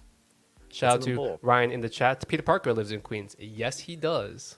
Peter Parker represents Queens. You know, it's surprising how many Marvel characters are based out of New York City. the Fantastic Absolutely. Four, the Baxter Building that's in New York. Right. Daredevil is on Hell's Kitchen, which is the west side of Manhattan. Peter Parker is in Queens. There's probably a million more that's not coming to the top of my head, but The New York X is Men where are a lot of in people. in somewhere else in New York. Yep. Xavier's mansion. Oh yeah, that's like in upstate New York, I think. Outside of the actual cities. Is the Avengers Tower in New York technically? Yeah, It is, right? Yeah. it is. Yeah. So Yeah, there's a lot New York based characters for sure. Well, I mean that the scene from the Avengers movie, right? Cap yep, they were. Cap is from Brooklyn. Hey, Oh Plasty yes, is here. Cap is What's from going Brooklyn. on? I Yes. think they're working on putting a Spider-Man statue somewhere in Queens. Are they? I had somebody on the show who is a toy sculptor many years ago, Yeah. and he's working on getting a statue sculpted and put in somewhere in Queens. That would be sick, actually. Yeah, That would be sick. I wonder which part of Queens, because I don't ever remember through the comic books if he said which part of Queens is from. it's a little specific. I can Yeah. see where I can look up where the statue is supposed to be and send it to you. Johnny says there was a Chinese place here in a food court under an. This description is just more and more complex. There's a Chinese place here in a food court under an office building downtown.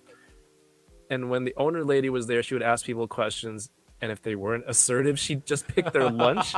That's the most Asian thing I've ever heard. It's like, no, you're eating this shit tonight. Oh my god, well, that's so funny. That place has to be good. Because if she didn't even have the patience to let you pick what food you wanted, it has to be good. Dude, there's a mall here where I go in and everyone speaks Cantonese. I feel like I'm in Hong Kong when I go in. Oh, for real? Yeah, it's How the good is your best. Cantonese? I left when I was 5, so Okay. I can speak it enough to get by. A lot of Chinglish, which is Yeah. exactly what it is. You sprinkle in all the English words you Of don't course. know, with a slight accent that you know that I've lived in North America for a while. It's difficult. Like talking to family, I'll have some difficulty having a full conversation. Yeah, that's the always Cantonese. that's the struggle that I find, and it's not like an Asian thing, but just any any first generation immigrant person. When you have like a different language, and then you the younger person is trying to assimilate to whatever country that you're in, you're picking up more of that native language, and at the same time at home you're losing more of your language at home. So you're like in this weird stage. You speak like Mandarin? So I speak a very unique dialect of Chinese. Let me know if you've ever heard of it, Kevin. Wenzhou. I have not. You've not heard. Okay, so it's from Zhejiang province, and it's not very useful at all, which is why I don't teach my son like at all. I'm just gonna be real with you. Like, you can only teach your kids so many languages, right? So he's learning English, of course, and he's gonna learn Mandarin because I think when in 20 years, if he does business internationally, Mandarin is probably the more logical choice of the dialects for him to learn. So I'm actually teaching him Mandarin because I think that's the more sound route for him. And I'm trying to prioritize that at home because I know he'll pick up his English at school, which is funny thing is what's happening is he has a Fabi accent now because because he has Chinese as his primary language, which is strange because his mother, my wife, and me don't have an accent whatsoever. But then my son has a very Chinese accent. I did not know that was possible. To create a it fob. is. I just created a fob out of nowhere. It's just the weirdest thing. So I've spoken with him mainly in Mandarin at home all the time, and then he picks up English from school. But you've seen kids are like sponges. So if you don't teach them a single word of English, they go to school, they talk with their friends, they socialize. Next thing you know, they're telling you, go to hell in English. What's that? Flavored soju? Go to hell. So By the way, is your dialect similar to Mandarin? I don't even know how to describe it. Have you ever heard Fujianese? No. you- Maybe I have, but I don't recognize it. I don't, Okay, don't mainly know like Cantonese and like Toisan. Mandarin, Toisan. Well, Toisan is very much like Cantonese. Like the two of them always go together. Like people that speak Toisan, you will usually also always speak A lot of Cantonese as Toisan well. people in Toronto too. Yeah. Yeah. West Coast too. In California, there's a lot of Toisan people. It sounds like nothing else. There are some words that are similar to Mandarin and Cantonese, but it sounds like absolutely nothing else. Okay. So that's why it is the most useless thing. I use it when I talk with my parents, and I use it when I buy groceries. That's a weird reference because all the Chinese grocery stores in Flushing are owned by my people, my subdialect of Chinese people. So What? yeah, it's a weird thing because culturally people tend to do what their family members do. So if you're like a subgroup of a certain minority class and like your cousins and your uncles and aunties are doing like a certain thing, whether it's opening up like a liquor shop or a supermarket, like you learn that trade through your other family members, and then you subsequently come to this country and you want to start a job or a business, and you learn that same exact thing. So I think it's a thing where it just happens with every minority group as well, where you each like latch onto one type of store or business, and you like teach each other. Okay. Yeah, that makes sense. That's cool though. Like you can still, it's not like, oh, we're not going to use this dialect in the future. It's not dying. Like you guys keeping it in the community, and you still every day being able to use that at the grocery store. That's pretty funny. My kids go to Chinese school, but I don't know what the hell they're learning, if anything. And the only time I always forget, like I try my best to Are they learning remember to speak to them in Cantonese or Mandarin? The program is like 3 hours and it's half and half, so they're learning a bit. If anything, it's serving to confuse them even more. But yeah, the only time I remember to speak Cantonese to them without fail is when I pick them up every week and I ask them in Cantonese, "What did you learn today?" So that's where I'll remember to speak to them in Cantonese, or when they're with my parents. And then last time I said that, someone in the chat said that maybe Kevin's kids think that the only phrase he knows in Cantonese is "What did you learn today?" Because that's all they ever hear from me consistently. Yeah, You're gonna get to a Have point to where your work on it. kids' Chinese is better than yours, and they're teaching you or correcting you. 'Cause Oh, my I would son is love doing that. that with me already. Really? Yeah. Oh, I would love that. Sometimes, I mean, I don't even know. I can't even do the homework. So maybe they will. They're already better than me. They're already better. Mr. Ryan Clark says when they started Marvel Comics, they set everything in New York because Yep, it's exactly, easier to yeah. reference. Yeah. That makes sense. Yeah. Westchester County is where the Westchester, X-Men are. upstate New York. Yep, that's where the Xavier Institute is. There you go. Johnny says my mom spoke Hokkien and my dad grew up speaking Hakka. Hakka food is awesome too, and they taught me English because they always suspected that we would move to North America at some point. Oh, that's smart. That's smart. That also means that his parents knew English, or at least knew or had the resources to teach them. Because I'm trying to think of some other people. If you're planning to move over to a country, like my parents would not have been able to teach me English in China back then, because obviously they didn't know anything. So props to his parents. Eric Alfred Abel, thank you so much for the super chat. Hello there. Says teaching children other languages is important. My kid is a polyglot. What was that? Is that a real word? Multi-language speaker. Whoa. Speaking English. I'm struggling with one. Speaking English, French, and Arabic. She wants to learn Spanish next. I mean, That's for me, smart. That's a great kid. that's awesome. That's awesome to hear. It's like teaching it to kids is the best time. They'll pick it up. But yo, thank you for the super chat, and that's awesome to hear.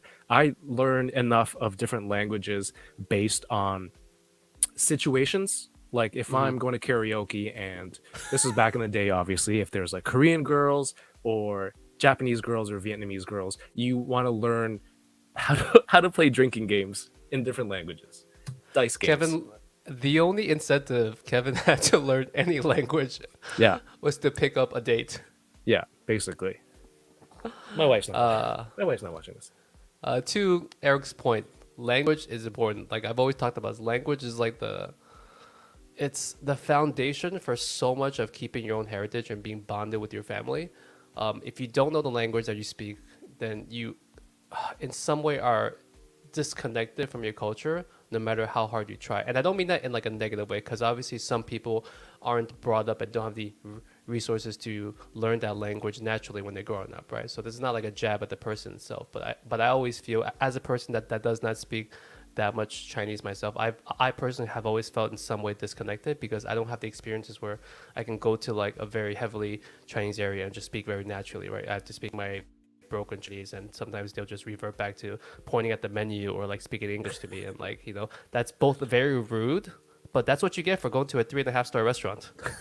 That's what you're asking for. It should be expected. Yeah, that's the most disappointing thing for me. It's like, I'll just order in English. Oh, just imagine that you go to a Chinese restaurant and they look at you, they give you the English menu and a fork. No, That's the ultimate insult. that hasn't Here's the happened English to me menu yet. and the fork. I had this friend in university, Adam. He's white, but he grew up in Markham, in my area, so he knew a lot of Cantonese, and he grew up with a lot of Chinese people. He was good with using chopsticks when we ate. He knew the customs, like pouring tea and all that stuff, right? Oh, yeah. And you pour tea and you tap the table and all that stuff. So he was very he knew what was going on. So we went to that place with the guy who didn't speak, the server, and another testament to this service in that restaurant. Adam and I sit down. Mm-hmm. They walk by. He didn't even ask for this. They just put a fork down next to him, and they walked away. They didn't even stop. It was a drive-by, like drive-by racial fork throwing. racial attack. So he was a fork for the guaylo, and then he looked at it. He was like, "What the hell is this? Is this for me?" And then I'm like, "It's not for me." Maybe that waitress thought she was doing him a service by giving him something that he wouldn't struggle with. Yeah, I mean, if there was Yelp back then, that was an instant 3-star right there. What's up, Plasty? Plasty says Latinos are going to conquer the world. Yeah?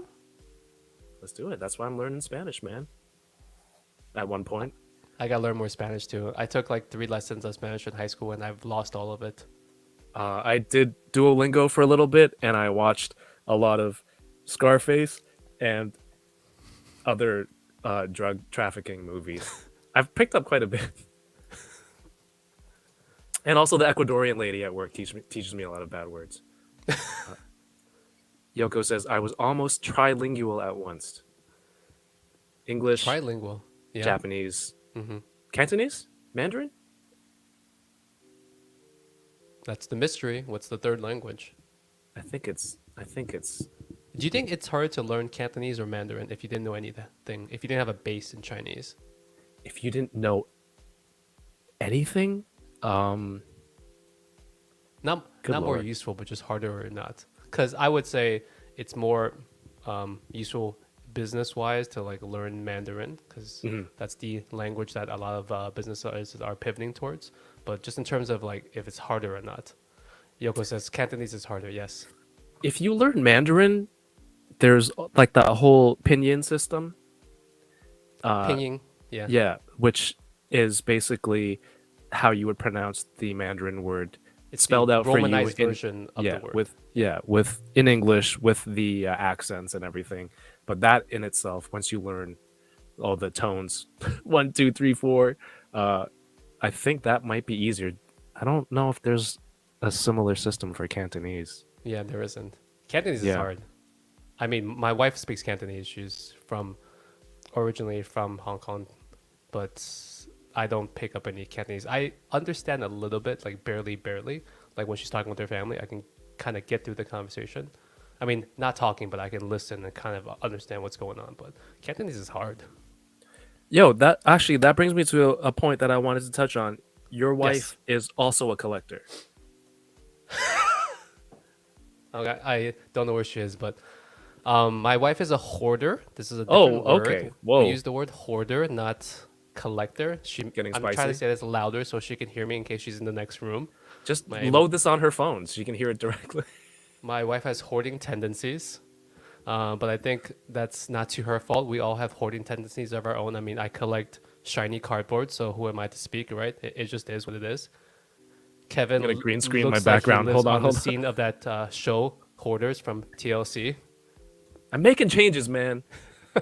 You're trying your best over there. Yeah, I'm drowning in toys.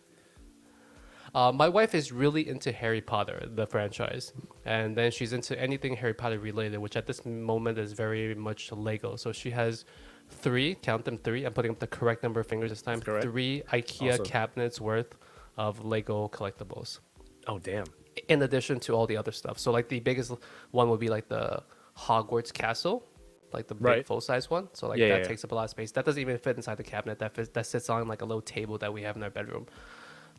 To me, when I look at it, all I see is a dust magnet because it's not enclosed. It is. Who's gonna dust this thing?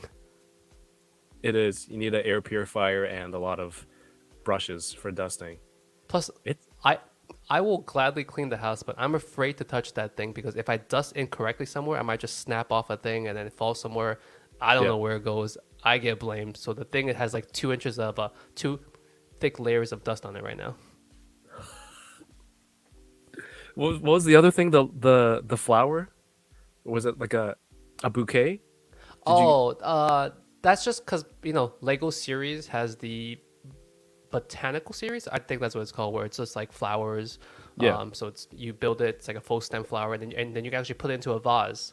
That I'm not such a big hater on because real flowers are expensive, and I'm a cheap ass person. So Lego flowers last forever. So I don't mind like her or me or whoever spending X amount of money on flowers because I bet you, if I bought those flowers in real life, they would cost a little bit more, and they would just die in 2 weeks. Yeah, they would. It's the longevity of it, and you got to make that dollar, make it worth the dollar. Is it Yeah. a clear vase or like? Oh no, well it's different vases. We have different. She has different Lego things throughout the house, so they're in like different type vases, but they're in regular vases that you would use for real flowers. And we Right. just So I was use them thinking in if it was like a substitute. translucent or clear vase, Yeah. would it look weird if it didn't have water? And then to that, would you then Oh, add water add to water it to into make it. it seem authentic? How far? I like, never where- thought where's about the- that. Yeah. Well, something to prepare for. Or you in the could just get future. a bunch of those clear Legos and just like drown the vase inside, Jam, so it jam looks like them in. yeah, just jam them in so it looks like clear liquid. I mean, you're going for the Lego theme anyways. You might as well go full. Get a Lego vase. Build your own vase. Oh, that's like another thing. See, yeah. if you build a Lego vase, people know it's a Lego flower. If you stick Lego flowers in a regular vase, people will look twice. They may realize it when they get closer, but they may look twice and not even realize. I mean, it's a really quick double take where they'll. It is a quick double take, but it's still a double take though. It's still something. Clockwork Orgy says Cantonese always sounds like they're fighting. Yo, yes, you sound like you're angry all the time. No, that's just my parents being actually angry at me.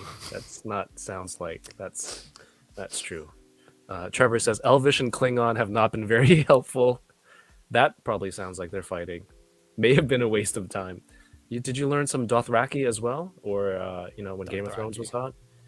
Learning swear words in other languages. I mean, I swear in Spanish all the time so that my kids don't know that Why I'm do you swearing. swear? Oh, you know what's funny? Before my son knew enough, we used to actually, when he first started learning English and then Mandarin, and then me and my wife can't really say anything secret if he's in front of us, right? I can't Yeah. really say it in Cantonese. If she says something in Cantonese, I probably don't understand this. So sometimes we'll just revert to saying like something in Spanish, and it's Nice. It's not a full sentence. It just may be like English, and then the noun is in Spanish. Whatever noun that we can just remember at the time, just so my Like son like Ice doesn't cream. get what and we're just talking ice about. cream is in Spanish. I actually don't know how to say ice cream in Spanish. Do you? I don't know either. But Yeah. that first started to fail when you used to spell things in front of the kids, and then the kids And then they started to figure it learn out. words, and then it's like, Yeah. damn, what do I do Yeah. now? So whenever I'm driving, it's always Spanish swear words. The other day, this is funny. My daughter goes to my wife and she says, "I learned a bad word at school today, but I'm not. I'm a little bit confused about it." And my wife says, "Well, what's the bad word?" And my daughter goes, "DICK. Is it a bad word?" Because I saw that word in a Batman comic that I was reading, and Oh. I'm confused. And my wife was like, she's looking at her, and then after a few seconds, she's like, "Oh, Dick Grayson." So my daughter was like, Robin, yeah. "Why is it in this book?" Oh, So yeah, we have to be more. it's Richard Grayson, guys. Come on, just And then she had to explain how names go out of style because they yes, gather meanings throughout the years. right. And of course, this is right before bed, so this is where all the serious talk happens. And you're trying to get them to sleep. Clockwork Orgy says the first Filipino words I teach is always. I'm not gonna say it because I don't know what it means, and it's gonna be, and I'm gonna They're say gonna it clip wrong. it. You're gonna say it wrong. They're gonna clip it. They're gonna use it as Yeah. a meme. Oh, Curse shout out that. to Filipino creators. I have a can of seltzer water. It's from Sanzo. He's a Filipino American. He makes this brand of seltzer water. This is a collaboration he did with Jeremy Lin. Oh, It's Linsanity. Asian pear. This is actually, I think all the proceeds from this particular collab from Sanzo goes to the Jeremy Lin Foundation. So, and like I said, this was created Sick. by a Filipino American man. I've had him on the podcast. So, just quick little Filipino reference right there. And I'm actually gonna drink this to stay a little bit hydrated. All right, that's cool. I actually work with a basketball nonprofit here who works with nice. Jeremy Lin, and they do the Jeremy Lin School of Basketball, but there's also they do fundraiser, a celebrity Oh, basketball nice. game that goes to the Jeremy Lin Foundation. So Great. See, they're doing the third one this year. It's like the headliners is Jeremy and Simu, and they get celebrities to Toronto play zone. basketball. Yeah. That's right. Toronto. And they get other YouTubers and internet personalities to come. Oh, last year Ronnie Chang and Hassan Minhaj were playing too. Oh, nice. Yeah, it was really funny. Funny story. I think we were at some charity event last year, and Hassan was there. He was speaking at the event, and then my co-host Ben goes into the bathroom, and then he's peeing next to Hassan, and then they just strike up a conversation. But the whole time they're both just peeing there for like 15, 20 seconds. And then I'm like, Ben, you couldn't have given the guy a little bit of privacy, at least let him finish first, and then you could say, hey, blah blah blah, I'm a big fan. Yeah, how does that conversation end if one person finishes first and has to go? Do you wait around? Like that's just really awkward You would have to to finish that one. stop midstream, zip up, just so you could chase the guy and say bye. Yeah, you don't. That's just a very weird time, a very weird situation. Richard Ryder, no, Loki. My best friend in high school, dad's name was Dick. I could never bring myself to call him that. Hello, sir. Richard. Most dicks are just legally Richards, though. Is Dick Grayson technically legally Richard? I mean, I'm talking think about so. real life, but I'm just asking a side question. Is Robin Dick Grayson actually Dick, or is he Richard Grayson? The character? I don't know. That's a good question. Where are my DC heads in the chat? Is it? Because in real life, Richard- most people no, are I think it actually is named Richard Grayson. It is Richard Yeah. Grayson? Okay, I believe so. It sounds That makes more right. sense. It sounds right. Ryan Dole says Ryan Ting and I are ready for when we get called up for basketball. Yeah, San Diego. Don't worry. I'm like, what does that have to do with dicks? I was so confused. Oh, are you going to San Diego Comic-Con in like a month plus or so? Yeah, in July. Oh, nice. Good for you, man. Have you ever been to New York Comic-Con? No, that is one that I would like to check out at some point. But San Diego first. New York is close. I can go anytime. Much easier. Yeah. Yeah. I mean, it's a 9-hour drive, but it's... No, actually, San Diego is probably closer. Or easier. It's a 5-hour direct flight. All right, I think I'm going to Is that do your one last more pack. This is the last pack. Someone All the better be marbles. clipping this Last pack conversation. magic. Last pack magic. Let's see what we get. For people clipping and making a reel for this tomorrow, there is Paul's Crooked P, and of course, whatever you said traditionally, legally dicks or something like that. Your sentence started with legally. What the Dicks hell did are- I even say back then? That was like an hour and a half ago. Oh, the Paul one? Well, he said he's been signing for, sometimes they're signing for 3 hours in Sorry his for P too is long, not and then crooked. your P gets crooked. His P is not crooked. Shout outs to my friend Paul, who is in Ottawa right now, getting ready to receive the Governor General's Award for acting. Oh, we got to do the deserved. giveaway. We got to do the Oh, giveaway. shit. Yeah. Yeah, right? All right, let's do this. I like this art too. Shinji Konda, I believe. My eyes cannot see this writing. Shoot, I forgot about the giveaway. Just having too much fun chatting. Come on, big money. Come on, Mike. And Leafeon. This box was not good. Sometimes you get a bad box. That's just how it goes. Dang. All right. I'm going to do the first giveaway, the one from Instagram. I have all of the names of people who commented written on this Excel sheet. Lingjie is there holding the prize. We have everyone here. And then I'm going to do a random number generator for this one. There are, hey, surprisingly, that has 39 entrants, which is awesome. I hope everyone who entered had a chance to follow Worst Asian Pod on Instagram. And then the other giveaway we will do for people live in this chat right now. So I'm going to do a random number generator on the Google. On the Google, Mr. Google Sensei. Here we go. Present. Come on. 1 to 39. Mm-hmm. And again, Lingjie, thank you so much. This is open to US or Canada for both cards. For all the cards. I didn't forget Blingachu, Yoko. He stays with me right here. That's a cool Pikachu. You posted something recently on social media and I saw it. I was like, it's a bedazzled Pikachu. Doesn't this look professionally done? Cool. That is cool. See, hold on. That's really cool. I'm gonna show you something that's not really cool. Why would you follow it up? Oh, I think I've seen that. The cheeks. Oh. It gets better. Are you ready? It's gonna get better. Sorry to interrupt. What? It's a hollow? Or what is it? Lenticular?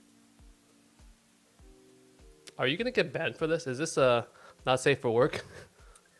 No, this is like 2 hours in. YouTube's not watching. Okay, fine. I found this card in Hawaii at a thrift shop. This is not a real card. I think it's a sticker. But I saw it and I had to get it. I probably paid way too much money for it, but I think it's the greatest thing of all time. Just like whoever's checking your bags at customs. Wait, you don't have customs. It's in the same country. Yeah. You're good.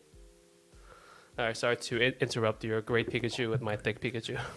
It's all good. It's a Pikachu fantasy battle for Pikachu. people out there. Yoko says, I was trying to bring Dick Grayson back around the crooked P and what? She's trying to bring it back around to the beginning. But the typos doesn't. Typos makes it worse. Typos making it worse, Yoko. All right, here we go. So this is the giveaway for the first Topps Chrome Paul autograph. Gem 10, autograph 10. 10 out of 20. All right, here we go. Clicked the wrong generate. The number is 4. Who is number 4? 4. Lucky number 4 for all my Chinese people. You know it's not lucky, right? No, yeah, that's the joke. Okay. Just making sure. Number 4 is Angel Fox 27. Congratulations. Oh wait, I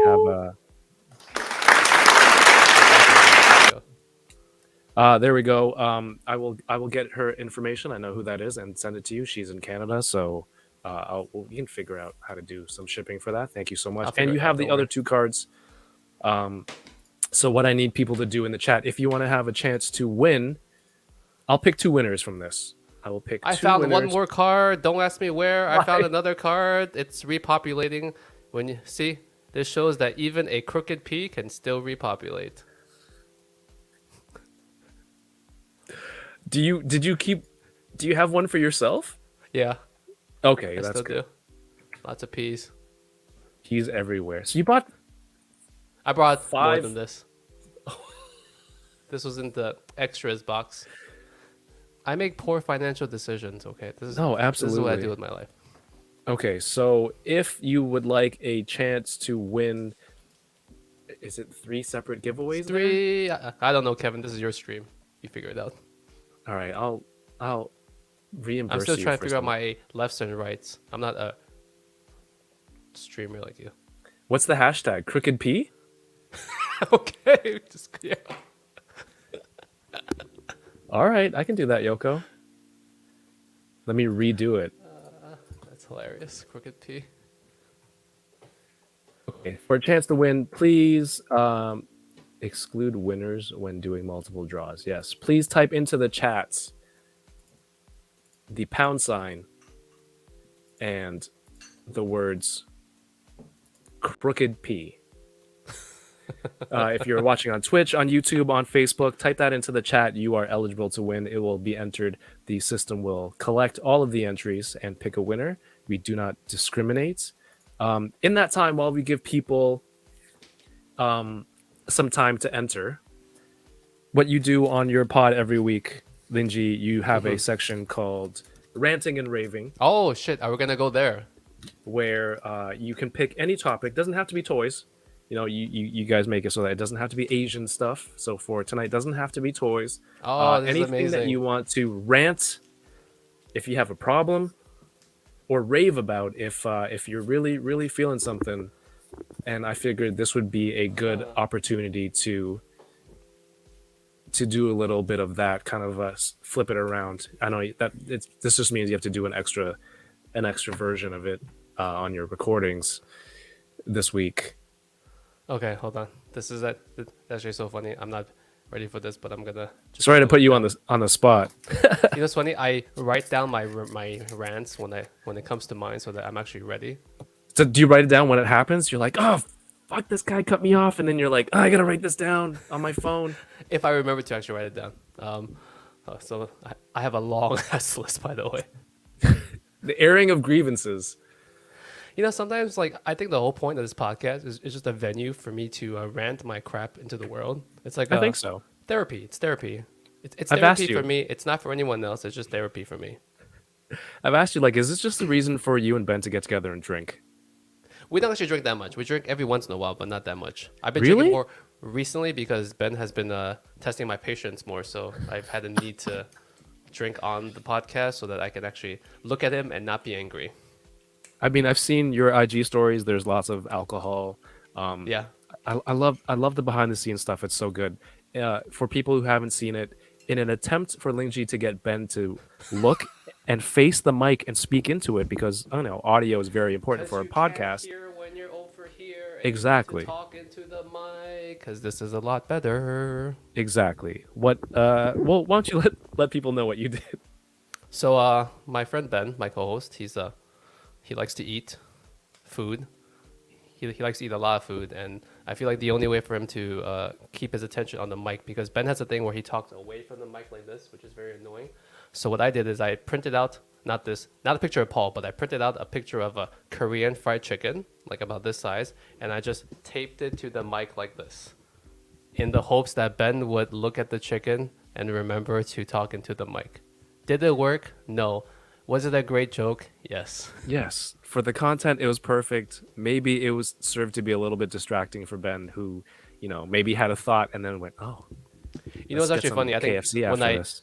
when I stuck that thing on to his mic, he said the night before he actually had too much Korean fried chicken, so he was actually not in the mood for any more chicken.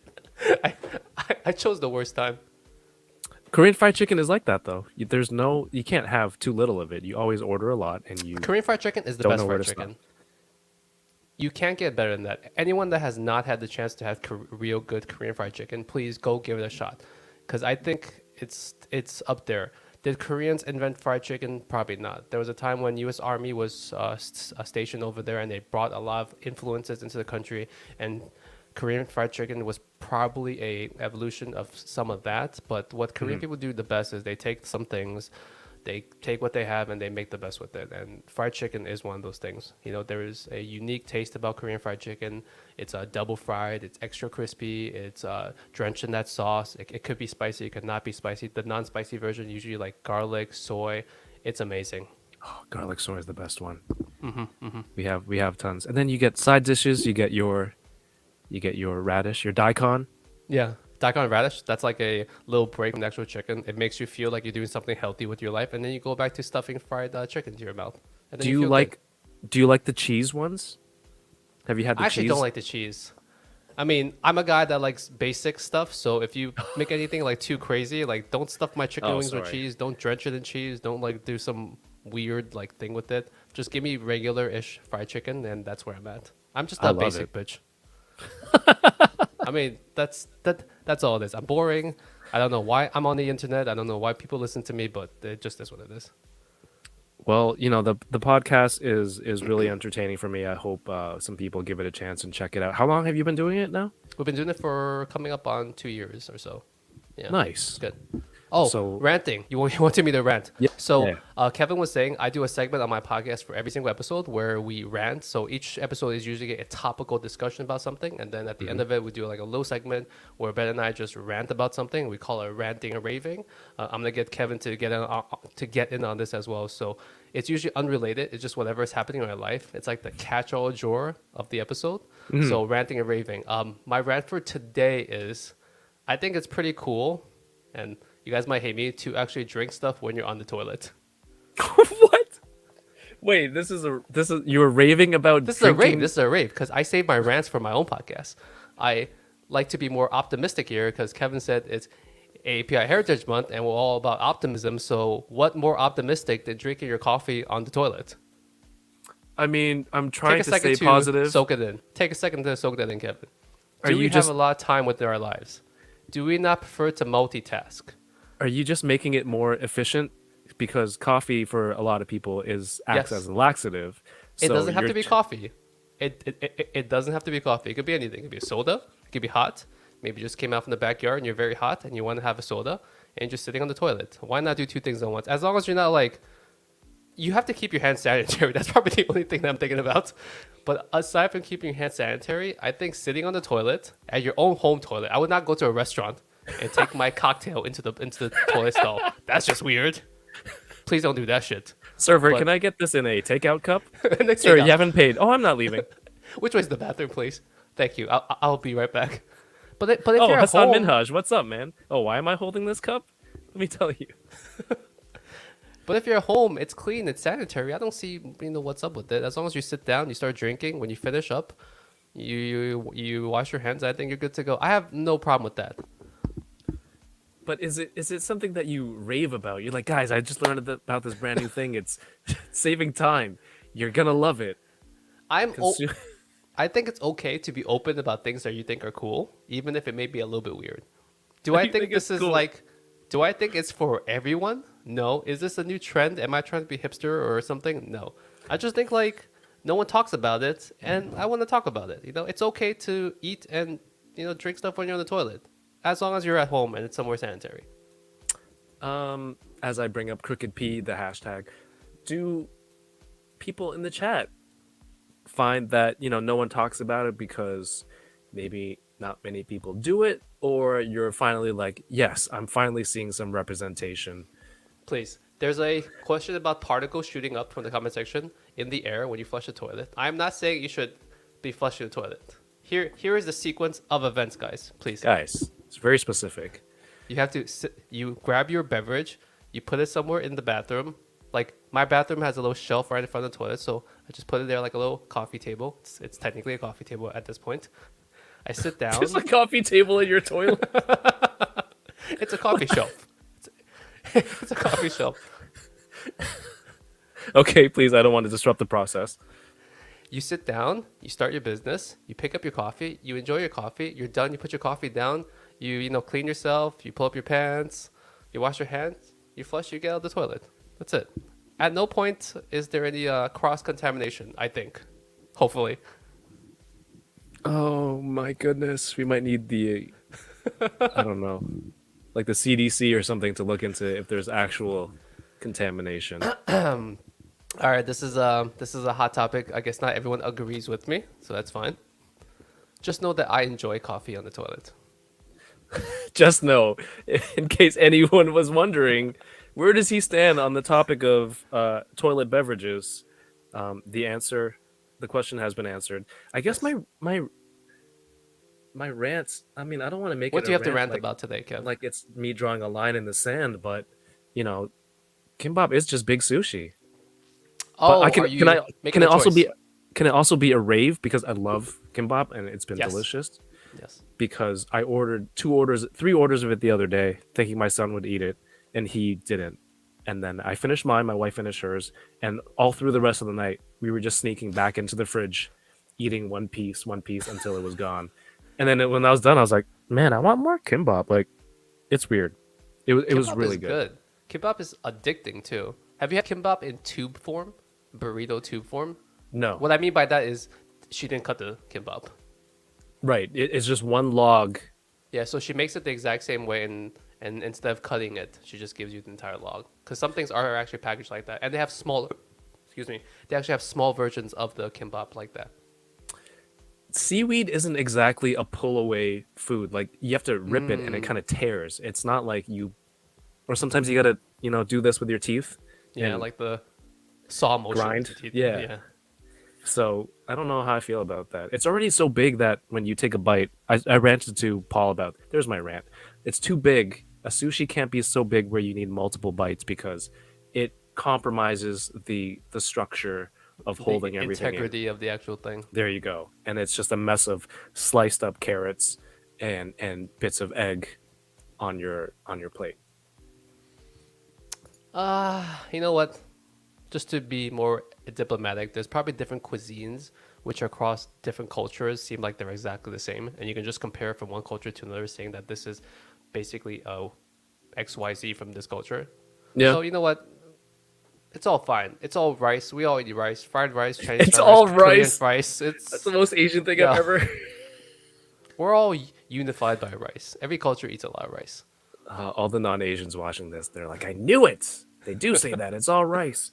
My rant would be people who drink on the toilet. That's just weird, Dude, man. You say this. Next time you're short It has on never time, happened. keep those cards out of there. You know what? These cards are going back in the storage room anyways. But Bruin. if I want... So, okay, Bruin and pooin. people read in the toilet, right? Like they read not just the newspaper, but back in the day, pre-cell phones, people read books in the toilet, and they carried those books around. Wasn't that Yeah, weird those aren't too, going in your Subway? mouth. Unless someone's licking library. Like, no, those aren't going. Like, I watch a lot of my content on my phone on the toilet. That's what I'm known for.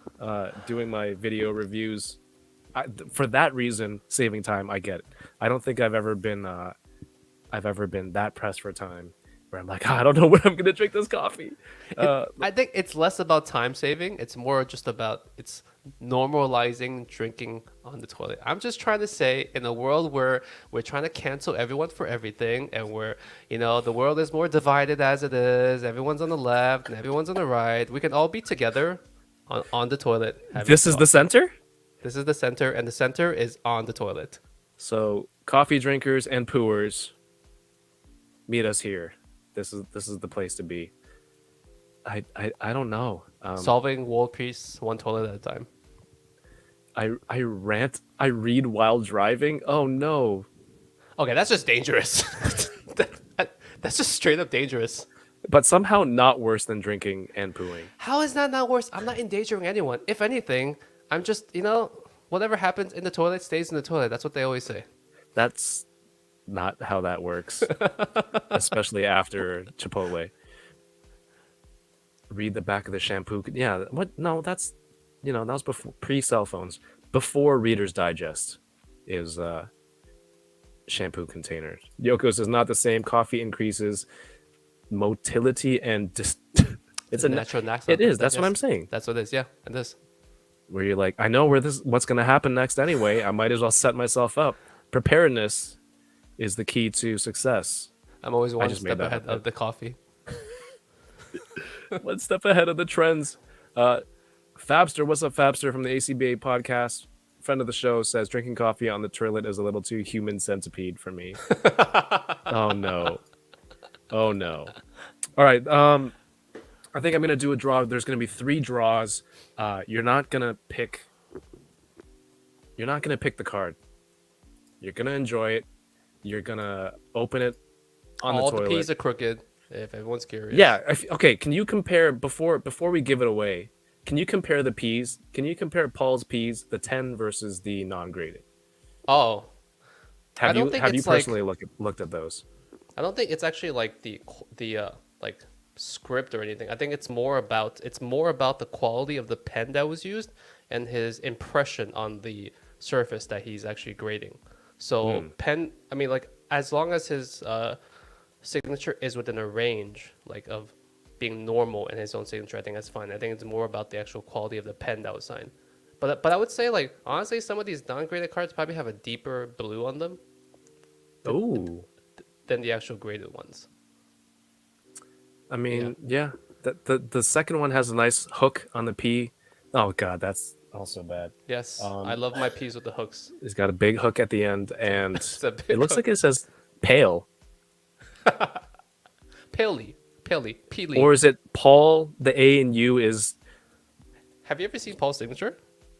I have multiple. I don't look at them. But and then a L for Lee. Anyway, we're Yes. gonna draw 3. Everyone, take this opportunity, please, to follow Worst Asian Pod on Instagram. Check out the podcast if you want to hear some of the things we alluded to tonight, like Ben and Lingjie and their conversations. They have honestly a great dynamic, and it's a lot of fun. But also being so generous and giving away 4 cards tonight, that's crazy. I should find somewhere to write this down.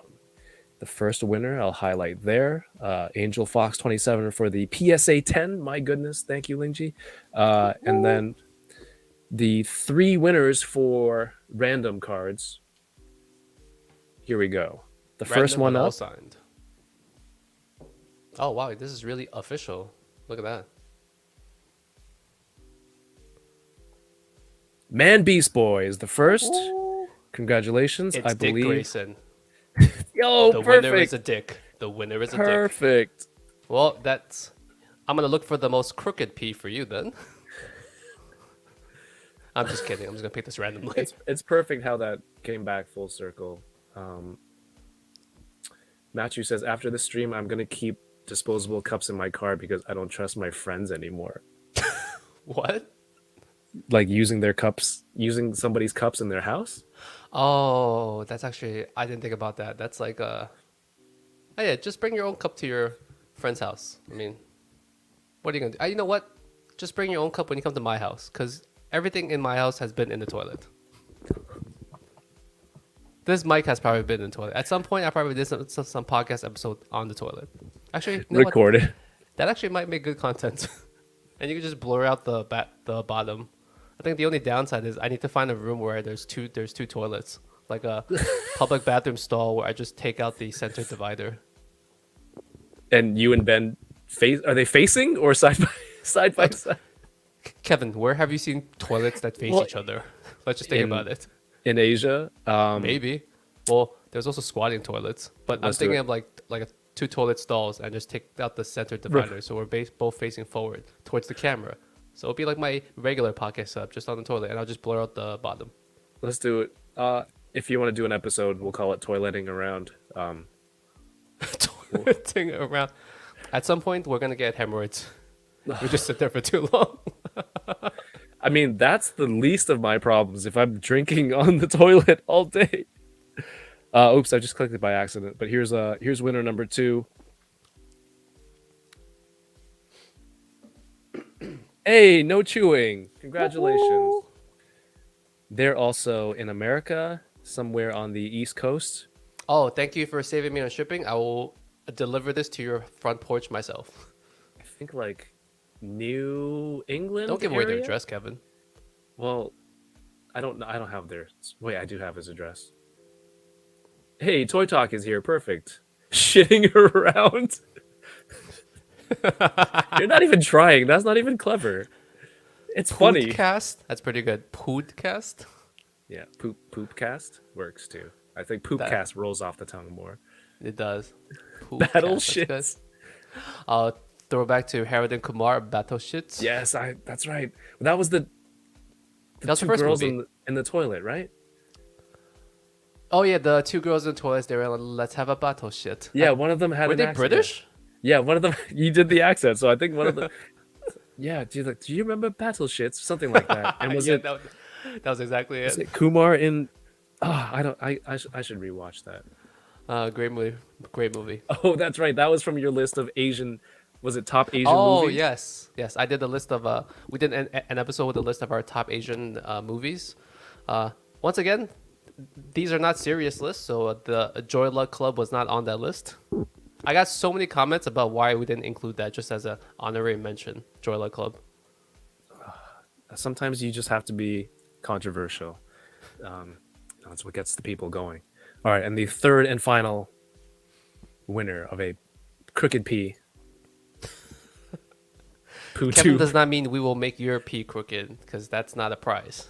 There's just so many things wrong with all of those statements. Mr. Ryan Clark. Congratulations. That one's coming to Canada. For some reason, I was gonna say "God Save the Queen," but that's not the right place for it. No, she's gone. I know. She's gone. I just meant as a Canadian thing. It's not Canadian at all. No, it is. We have what did we just celebrate? Victoria Day. Oh, We are a Commonwealth country after technically, all. yeah, that's true. Yes. What was it? Prince. Who was the prince that died last year? And the flags. We had the flags at half mast, and I was like, "Who died?" And I couldn't figure it out. And I looked at my wife. And I was like, "Is it DMX?" They lowered the flag for DMX. Yeah. But the funny part is they died on the same day, so that's why I was confused. But no, they did Oh, not they did. lower the flags for DMX. May he rest in peace. All right. Yo, this this has been awesome. We did the giveaway. We did some ranting and raving. We learned a lot about you. I didn't even show you possibly- everything. Let me just You have quickly show more? you everything. Hell yeah, let's go. You wanna like keep Ninja going? Turtles, right? Yeah, we do. I lived a lot of lives. I'm like reincarnated. What does that so mean? I'm just saying, there's a reason why this was in my basement / attic. All right. Remember this? I don't What year is this? recognize This is that card. 2000. Not 2000. This is 1998. This is a version from 1998. 1998. If you're I don't ever think in, I've ever seen that card back. which was why I actually thought it was fake at some point. Maybe this is why I kept it in like a weird pile. But who makes fakes? weird. Actually, technically, you could make fakes back in the 90s. Our I people. guess, right? Our people have exactly. lots of fake Yeah, Ninja Turtles. exactly. So even it's a nowadays, bit strange. So if it's fake, even better. Even better. It's for you. don't open it. Where is this next thing?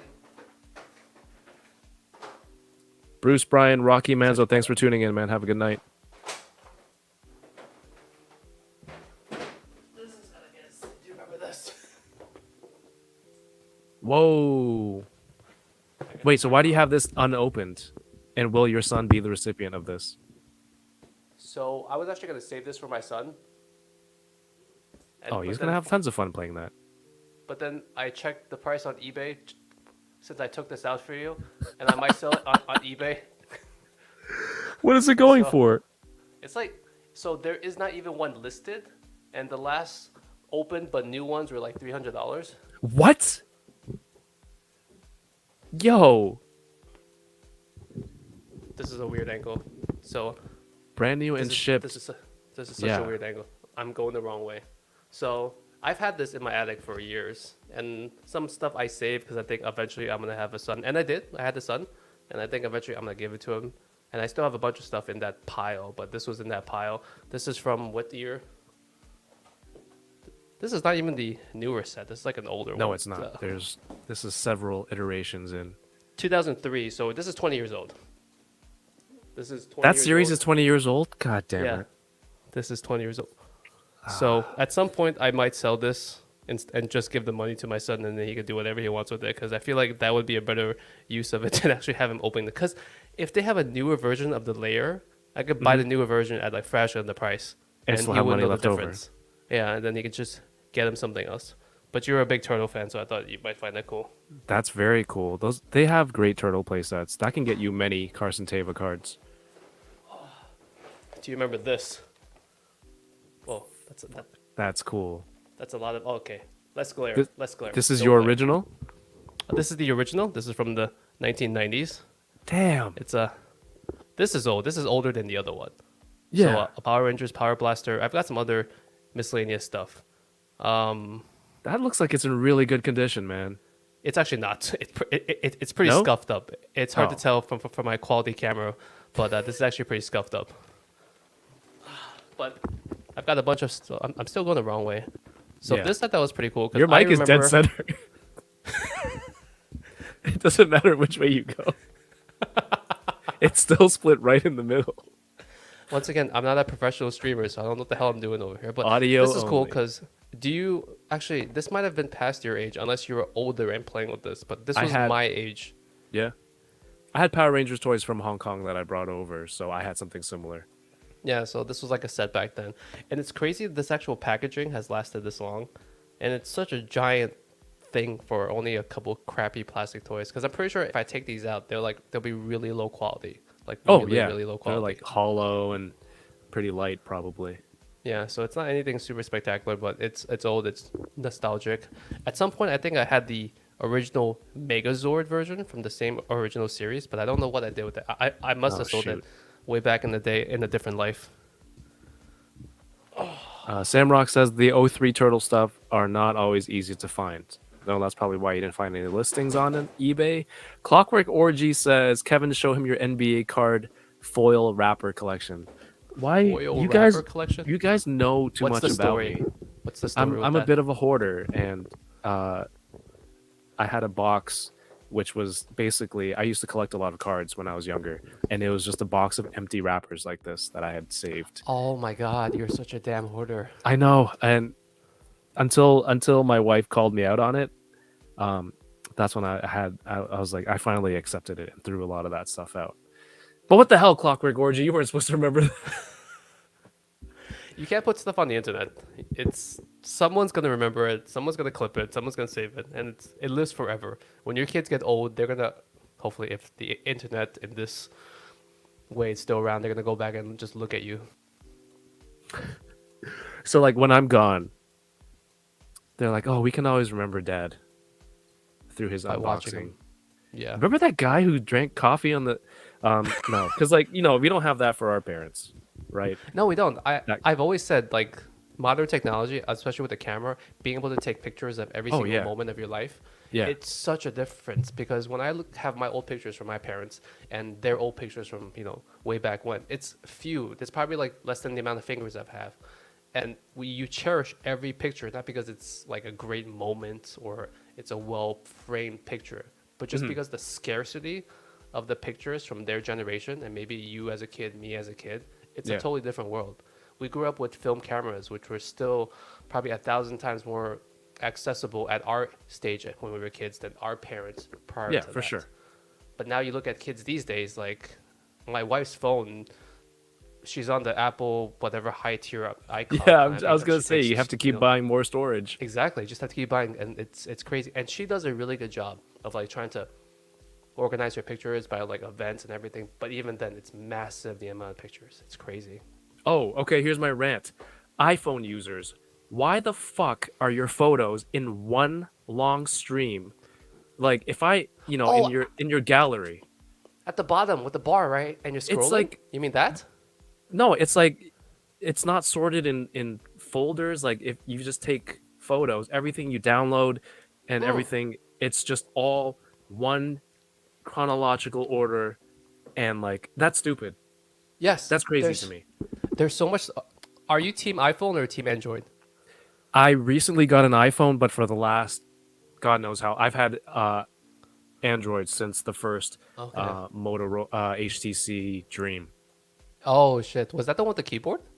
Yeah, the one with a slide-up screen with Yeah, a with the keyboard slide-up and keyboard. a trackball Yeah, yeah. on the side. Yeah. Oh, I've that was always what's up. been team Android. Me too. Apple just, even though it's more user-friendly, a lot of the stuff does not make logical, like getting from step A to step B sometimes just doesn't make sense. But I recently wanted to try it out because the ecosystem, like you said, your wife has, iCloud, Yeah. iMessage, all that iWatch, stuff. thing, yeah. Yeah, all of that is really appealing, and I had an upgrade, so I wanted to try it out. So I got a 14 because I also had an iPad, so I wanted to see how well they would integrate together. Oh well, but- Kevin, in the comment section, by a 1/6 shooter. You can sort by date or organize in folders. So that just shows that you and I are iPhone noobs. Yep. See, we didn't know that. Organized in. Okay, a slight throwback to that, and this might date me. I remember the day.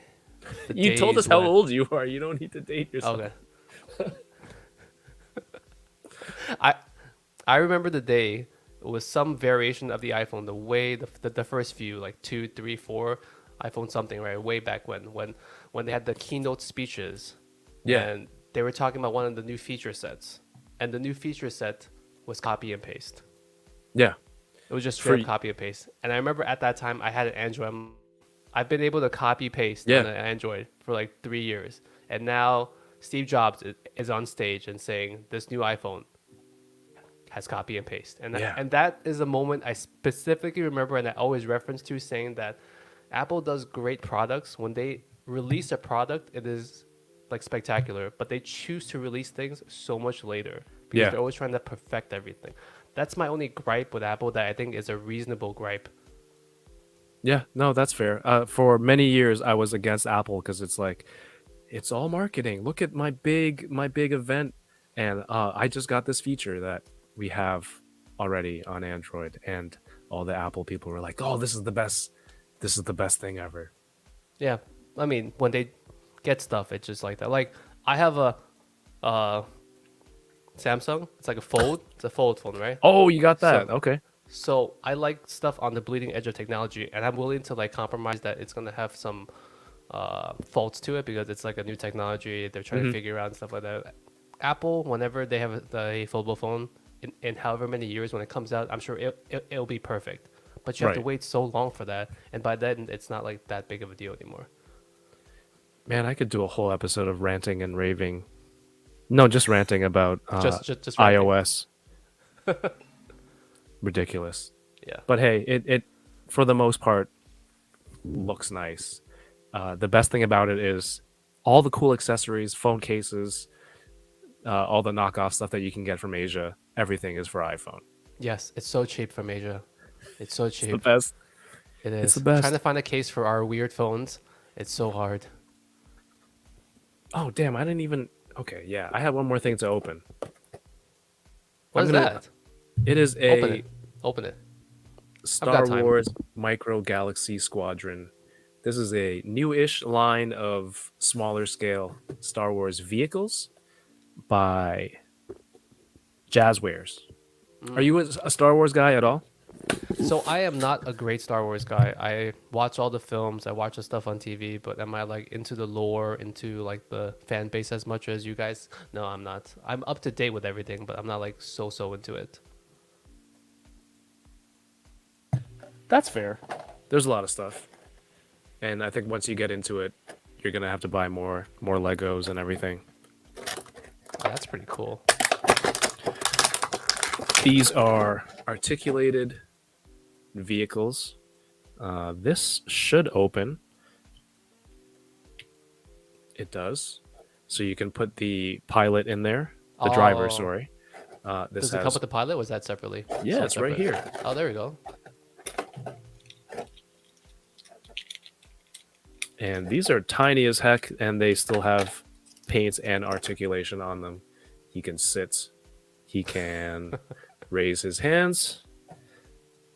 But yeah, these are really nicely sculpted, articulation, painted. Like it even has detail on the paint seems pretty good. has a walking feature, and you can put the pilot inside. Jazzwares Micro Galaxy Squadron. No, it's very spacious in there. You can take a nap. It's a little bit too big. I know, right? You can get a few more. Sweet. You have a whole. Have you always been a lifelong toy collector, or did this come at a certain age? Yeah, no. When I was younger, as an only child, I had a lot of toys. Oh, same here, but no toys. It's Well- such a sad thing to put a hand. Yeah, me too. But I didn't have the toy part. Do you count toys from Burger King, McDonald's? That was my toys. Oh. I'm being real. Those are still great toys. Back in the day, they're shying Thank away you, from thank you. plastic toys now.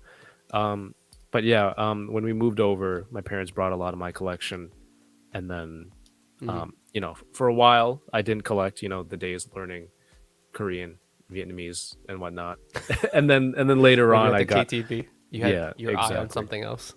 Exactly. That's where the money was spent. And and then just later on, I happened upon a toy show, and then it just kind of went uh, down the rabbit hole from there. Maybe like 9-ish years ago, 10 years maybe. Damn. Yeah. Even more props to your family for allowing you to have this obsession. Oh, my wife is cool as long as the kids are fed and the bills are paid, and I like she and her thing is like at least it's not drugs. That's what she says. At least I'm not blowing it all Doing on drugs. Everything is coke. relative. As long as you're not like selling coke on the street somewhere, then it's fine. As long as you're not like having coffee on the toilet, then you're cool. As long as you're not doing lines on the toilet. You see, if you had to multitask, you could technically do your lines on the toilet. Because if you did too much and you passed out, you would already be on the toilet. Oh no, that seems. Let's dig deep about that. It is true. Thank God there's no kids watching. Hopefully not, especially at this hour. Yeah, I think I opened. You open everything. I think I showed Everything. you everything. Let me think. I showed you the thick Pikachu, the miscellaneous toys, Thick Pikachu. the miscellaneous cards. I think I showed you all the cool stuff. Yeah, I think that's pretty much everything that I had in here. Hell yeah. Well, you know what? My last question is, you know, you obviously are very into anime and Pokemon. Yes. I mean, and I think it's not just a stereotype. It's, you know, it's from Asia, a lot of this stuff. Why is this not something that is a topic on the podcast? Or, you know, you're like, I'm not hiding it, but I just don't really talk about it. The Why not? anime stuff I say a lot. Like I'll reference the fact that I love reading manga. Like Yeah. I love alcohol and manga, and you put Okay. those two things together. And if you're sitting on the toilet, just Oh my imagine goodness. the trifecta. That's So the much stuff trifecta. done. That's the Venn diagram of relaxing. That's my. Some people go out and they have a night out. I like to be on the toilet with my manga. That's and my, when scotch. Lingjie reaches peak enlightenment. When all three, it's like you know, when the stars align. I mean, I don't hide the manga part of it, anime part of it too. The Pokemon stuff just really never comes up in conversation. Honestly, like I don't hide any of it, which is strange. Like there are, you know, personal things about myself that I hide, which I think all us creators, for the most part, need to be a little bit careful about. Of course. Like I don't talk about my private life as much. I just reference my wife, my son, you know, generally speaking, but never like too in detail. So there is like a subconscious barrier that I do. Pokemon is not really behind that barrier, but it just has never come up in conversation. And sometimes I like to steer the conversations towards things that might be more relatable, generally speaking. Yeah. So, you know, if I get too specific about Pokemon cards, like, you know, I love being here tonight because I can just nerd out about, you know, some of that stuff, right? Yes. But And people in the chat get it.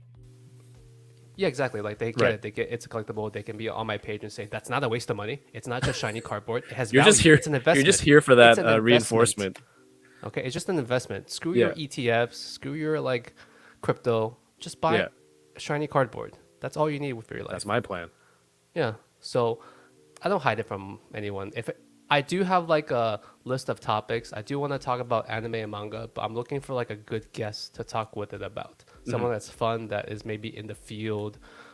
Maybe is like, I don't know, like I don't know, just like something, right? Because I know I can't have a full 1 hour podcast episode with Ben just talking about like manga, because he's not going to keep up. He's just going to be talking about the 18 plus manga, which is not something that I want to talk about too much.